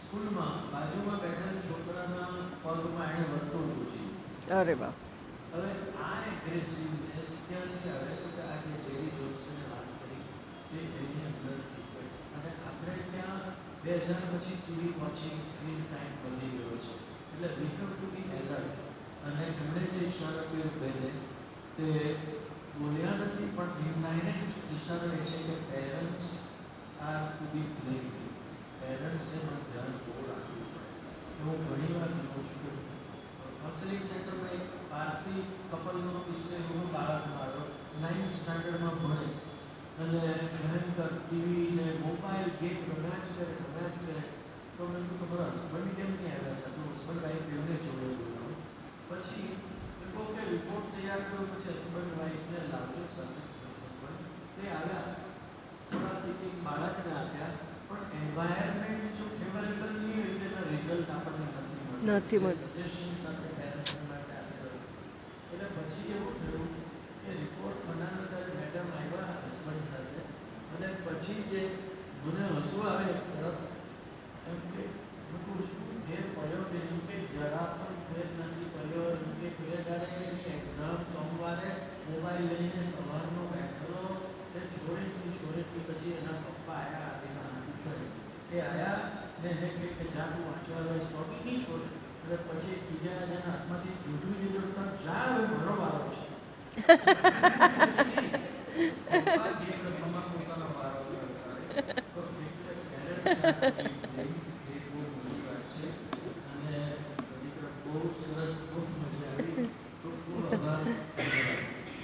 એમની વાત સાચી હતી કે ટીચર્સ માટે પણ આવા પુસ્તકોનો કોર્સ રાખવો પડે એવું છે રાખવો પડે એવું જ છે પેરેન્ટ્સ માટે પણ રાખવો પડે પેરેન્ટ્સ માટે તો ચોક્કસ જ રાખવો પડે કારણ કે પેરેન્ટ્સ બધું શિક્ષકો અને સ્કૂલ પર ઢોળી દે છે કે અમે તો મોકલ્યા તમને આટલી સારી સ્કૂલમાં પણ ત્યાં સુધીમાં કેસ ઘણો બગડી ગયેલો હોય અને પાછો અત્યારે નિયમ છે કે કોઈના છોકરાને મરાય તો નહીં અને મારીએ તો નહીં જ પણ શિક્ષા પણ ન થાય એટલે બધા યાસ્મીનબેનને બધા શિક્ષકો એ છે બધાને ખબર જ છે કે એ બાળકોને આપણે ટેકલ કરવા એ કેટલી મુશ્કેલીનું કામ બની જાય છે અને આટલી બધી ધીરજ સ્વાભાવિક છે કે શિક્ષકોમાં ન હોય કારણ કે એમણે તો પેલા આખા દિવસના પીરિયડ અને કોર્સનું પણ ટેન્શન હોય એટલે પિયુષભાઈ આ એક આપણે નવસારી પૂરતું કદાચ શરૂ કરીએ તો મારા ખ્યાલથી ચાલે એવું છે કે પેરેન્ટ્સને માટે અને ટીચર્સ માટે હાજી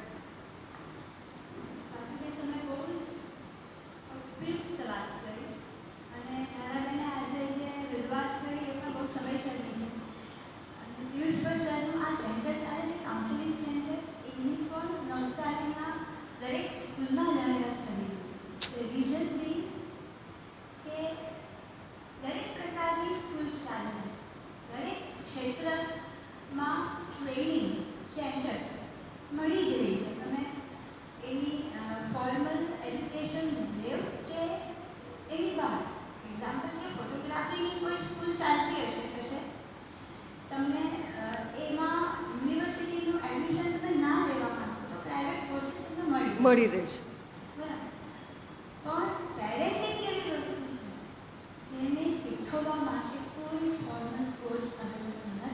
નથી અને અત્યારે સર્વોચ્ચમાં ત્યારે મારે ધ્યાનમાં આવ્યું કે આપણે ત્યાં 2000ની આસપાસમાં ટીવી પછી ચેનલ સુધી પ્રાઇવેટ ચેનલ ચાલુ થઈ અરાઉન્ડ 25 વર્ષ થયા મતલબ કે એ બાળકો જે ગર્લ્સથી સાથે ટીવી જોવાનું લઈને આવ્યા એ હવે પેરેન્ટ બન્યા 25 વર્ષની આસપાસના ઉંમરના બધા પેરેન્ટ બનતા હોય છે એટલે એ અને હવે એના પછી આપણાને જોઈએ છે એટલે એ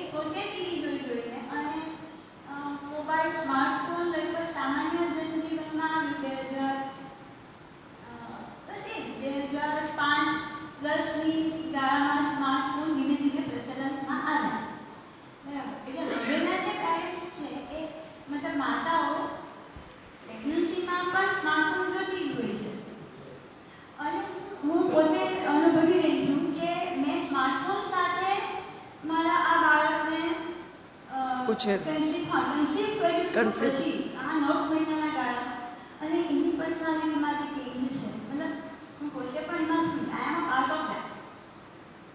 અને પહેલું બાળક જ્યારે મારી પાસે સ્માર્ટફોન નહીં હતું, આસમાન જમીનનો ફરક છે. અને એ ચેલેન્જ મારી નજર સામે છે કે હવે આને મારે સ્થિર બનાવવાનું છે. જે મેં મિસ કર્યું એ હવે એને પૂર્તિ કરી આપવાની છે. તો I have to be a model. આપણું બાળક આપણું જ પ્રતિબિંબ છે. એટલે આપણે એમ કહીએ કે તું સખણ કેમ બેસતો નથી, તું શાંતિથી વાત કરે, ટીવી નથી જોવાનું કે મોબાઈલ નહીં પકડ, એ નટાડતા આવશે જ નહીં. આપણે હળગાવી વાત કરી અને એ પહેલાં પોતાની રાત પર ઇમ્પ્લિમેન્ટ કર્યું.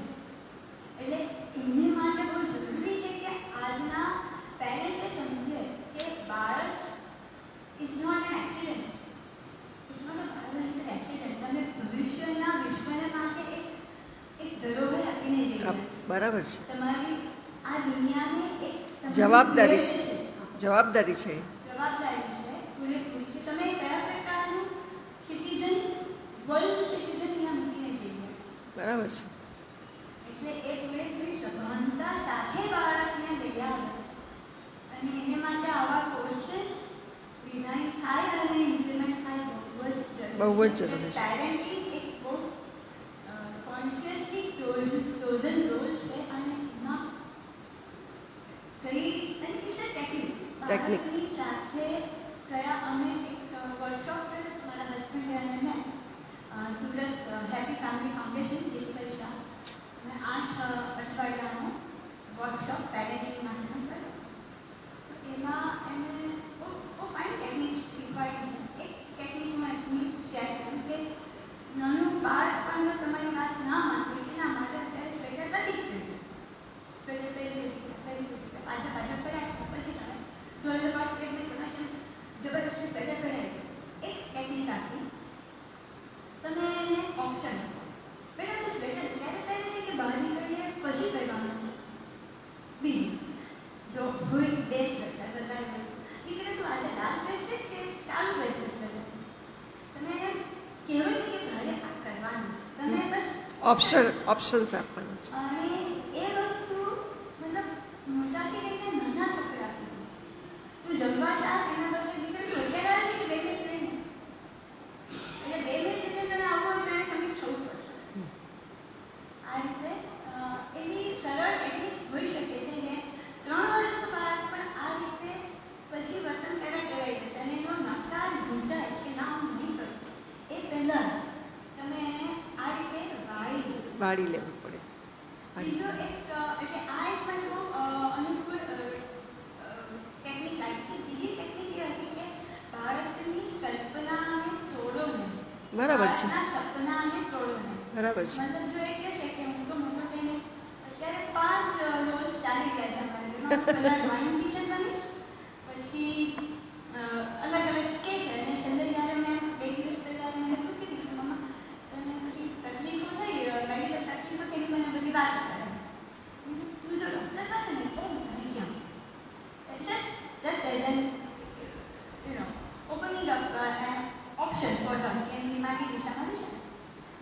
તો પછી મેં એક કામ કરું, પહેલાં હું ડ્રોઈંગ ટીચર બનું, 8 પાટલો બનું, તો છેલ્લે ડૉક્ટર બનું.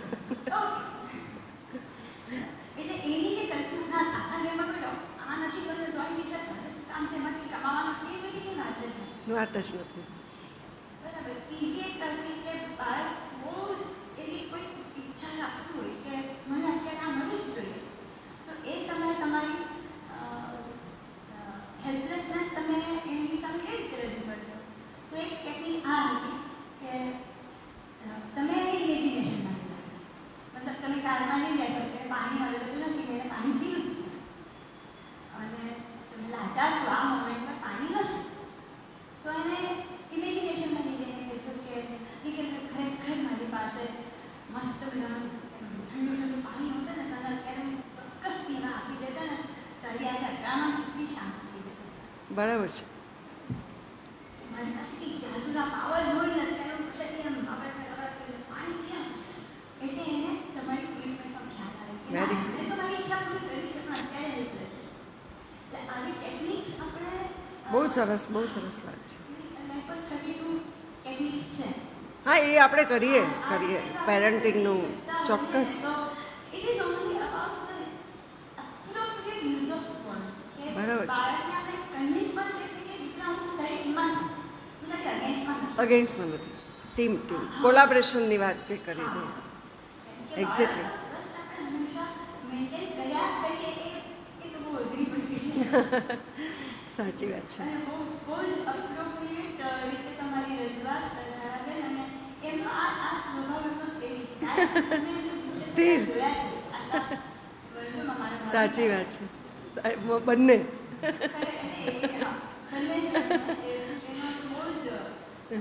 અભિનંદન આપવા ના થાય. હા, ઘણું શીખવાનું છે. અને બહુ આનંદની વાત એ છે કે નવસારીમાં એવા લોકો છે કે જેણે આ બધું તરત પકડીને કરવું પણ છે, શીખવું પણ છે, એફર્ટ પણ આપવા છે. એટલે આ બધા માટે પણ એકવાર તાળી થઈ જાય. અને અમે પણ અત્યારે એક NEP 2020 શીખી રહ્યા છીએ, તેમાં એક વાર્તા આવી, તે વાર્તાથી આપણે વાતને પૂરી કરીએ. બેસો કહેવાનું કે એક માણસ બિઝનેસમેન, બહુ મોટો બિઝનેસમેન, એનો છોકરો હવે થોડો મોટો થયો એટલે એને એમ થયું કે મારે એને કરિયર ઓપ્શન આપવા જોઈએ, કે જેથી એને ખબર પડે કે મારે મોટા થઈને શું બનવું છે, જે તમે વાત કરી તેમ. તો એણે એક તે જૂના જમાનાની વાત છે, તો એણે એક ઘોડાગાડી વાળાને ઓર્ડર આપી દીધો કે મારે તારે સવારથી સાંજ સુધીમાં આટલી જગ્યાએ લઈ જવાનું છે. પછી બીજે દિવસે બાપ દીકરો નીકળી ગયા, કોઈ બિઝનેસમેનને ઘરે ગયા, કોઈ વૈદને ઘરે ગયા, શિક્ષકને ઘરે ગયા, પ્રોફેસરને ઘરે, બધાને ઘરે જઈને બધાને મળ્યા. અને એન્ડ ઓફ ધ ડે આવીને પછી પેલાએ પૂછ્યું એના દીકરાને કે બોલ હવે તું મને કે આપણે આટલા બધા લોકોને મળી ચૂક્યા, આપણે તને એમાંથી શું લાગે, તારે શું બનવું જોઈએ એમ. તો પેલા છોકરાએ કીધું કે કોઈના જેવું નહીં એમ. તે કે એવું વળી હોય? તે કે સાચું કેવું? તે કે હા, કે મારે તો પેલા ઘોડાગાડીવાળો બનવું છે. હવે પપ્પા ખીજવાઈ ગયા કે આટલો બધી મહેનત કરી, તને આટલા બધા લોકોને મેળવ્યા અને આ એગ્રેસિવ થઈ ગયા. એટલે મમ્મી કે તમે શાંતિ રાખો, હું એને પૂછી લઈશ. એટલે એને મમ્મી એને બીજા રૂમમાં લઈ ગયા અને પછી કીધું કે દીકરા કેમ તારે ઘોડાગાડીવાળા જેવું બનવું છે? તે કે જો એ નહીં હોત તો હું આટલા બધા લોકોને કેવી રીતે મળતે. તો એના મમ્મીએ પછી બહુ સુંદર વાત કરી, એક સરસ મજાનો ફોટો લગાવેલો હતો, તે બતાવીને કીધું તું ભલે ઘોડાગાડીવાળો બનજે પણ તું આના જેવો બનજે. અને એ ચિત્ર કોનું હતું? અર્જુન અને કૃષ્ણ. કૃષ્ણ સારથી હતા અને અર્જુનનો રથ હંકારતા હતા. તો કે તું ભલે બનજે, ઘોડાગાડીવાળો જ બનજે, પણ આના જેવો બનજે કે જે બધાને પ્રેરણા આપે છે કે તમારે શું બનવાનું છે. એટલે બહુ જ કદાચ તમારે કંઈ પ્રશ્ન છે? હાજી. સૌપ્રથમ તો થેન્ક યુ સયાજી લાઇબ્રેરીને કે તમે આવા પ્રોગ્રામ કરો છો ને જેમાં લોકો આવે છે. કારણ કે હું બોમ્બેથી આવું છું ને બોમ્બેમાં અમને આવા પ્રસંગ મળતા નથી, કારણ કે બોમ્બેના અંદર ટ્રાવેલિંગ જ એટલું હેક્ટિક છે કે અમે આવા ઇવેન્ટ્સમાં જઈ નથી શકતા. નથી જઈ શકતા. ઠીક છે. મારો એક પ્રશ્ન, બે પ્રશ્ન હતા. હાજી. એ હતો કે જેમણે 9:30 થી 9:30 એમને મોબાઈલ નહીં વાપરે. એ ડિજિટલ ડિટોક્સની કોઈ એક્ટિવિટીઝ બતાવી છે બુક્સના અંદર. ને એક બીજો પ્રશ્ન એ હતો કે યુએસના અંદર કદાચ કરિયરના ઓપ્શન્સ ઘણા બધા છે, જેમ કે જર્નલિઝમમાં કહીએ. આપણા ઇન્ડિયા હજી પણ 10 થી 15 વર્ષ સિલેબસ આપણું પાછળ છે, જે કરંટ ટ્રેન્ડ ચાલી રહ્યો છે એઆઈનો કે ડેટા સાયન્સનો. તો એ આપણે ઇન્ડિયનાઇઝ કેવી રીતે કરી શકીએ ઓપ્શન કરિયર? આપણે ત્યાં બધું કે પહેલાં એન્જિનિયરિંગ કર પછી તારી યાદ જીતે. તો એને ઇન્ડિયનાઇઝ કેવી રીતે કરે કરિયર ઓપ્શન્સ માટે, જે તમને એમના છોકરાઓ માટે સજેસ્ટ કરે?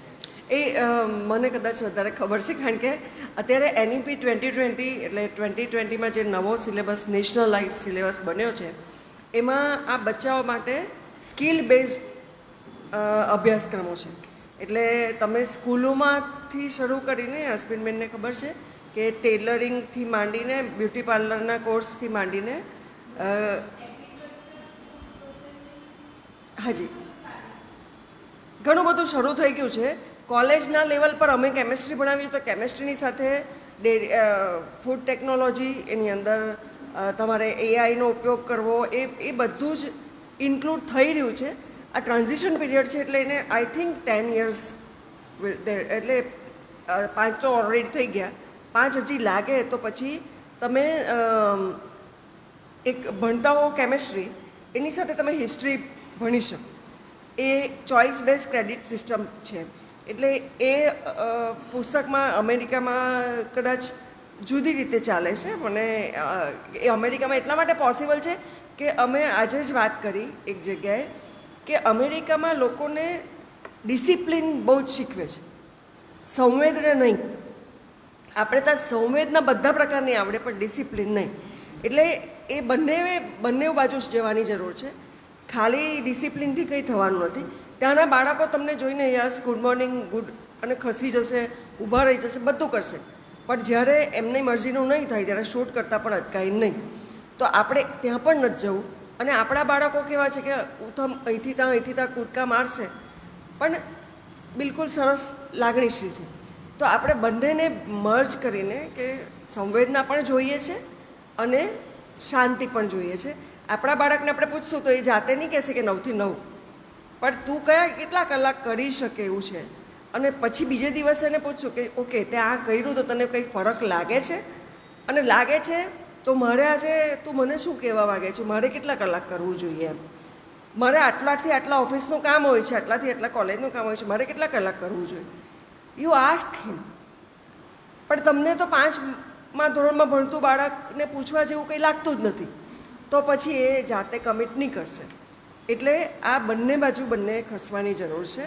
પુસ્તકમાં કદાચ એમણે એ જ કીધું છે કે 9 થી 9 એને જાતે નક્કી કર્યું. આપણું બાળક 9 થી 9 નહીં નક્કી કરે, પણ આપણા બાળકને આપણે એમ કહેવું પડશે કે આપણે બે નક્કી કરીએ કે આપણે બંને કેટલા કલાક દૂર રહીએ.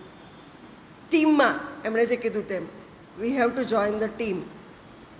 કોલેજમાં પણ શિક્ષકો અને સ્કૂલોમાં પણ એવું કરે છે કે ચાલો આપણે કેટલા કલાકના ઉપવાસ રાખવા છે મોબાઈલને. આપણે શબ્દ વાપરવો પડશે તો એ થશે. અને આપણે પુસ્તકાલયમાં તમને જાણીને આનંદ થશે કે મોબાઈલને એડિક્શનથી દૂર થવાના ક્લાસ પેરેન્ટ્સ અને ટીચર્સ બધાએ એટેન્ડ પણ કરેલા છે. અને બાળકો માટે પણ અને ઘણા બધા સરસ પરિણામ આવ્યા છે. અને આપણે ટીચર્સોને એ રીતે ટ્રેનિંગ કર્યા કે હવે એ લોકો બાળકોને આ બધાથી દૂર રાખી શકે એટલા માટે. હા યસ્મીનબેન.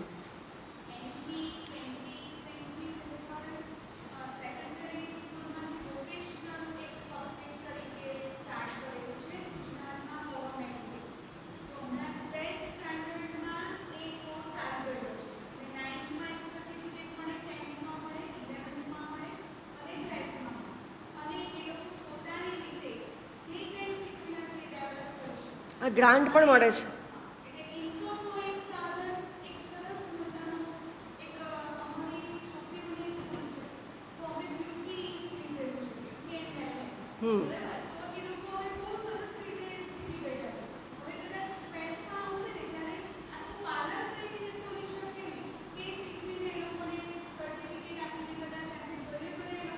સર્ટિફિકેટ. હા, અને કોલેજમાં આવો ત્યારે તમને 2 લાખ રૂપિયા સુધીની ગ્રાન્ટ પણ મળે છે.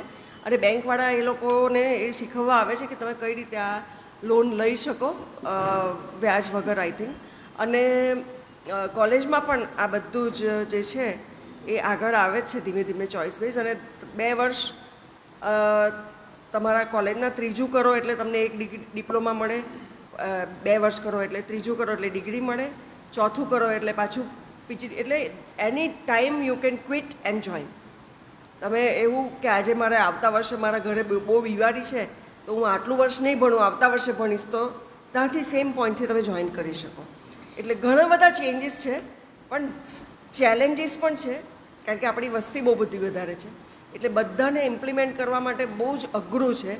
કારણ કે મારું છોકરું જો ડ્રોઈંગની એક્ઝામ આપવા માગતું હશે તો એ બરોડા જઈને કઈ રીતે ક્લાસ એટેન્ડ કરશે. એ ચેલેન્જીસ છે, પણ we are trying to manage that. So welcome all. અને પાછા પણ આવતા રહેજો, જોડાયેલા રહેજો. અને પિયુષભાઈ ખૂબ સુંદર પુસ્તકની વાત કરશે તો આવતા શનિવારે 6 પાછી ચોક્કસ આવજો. Taraben, thank you very much.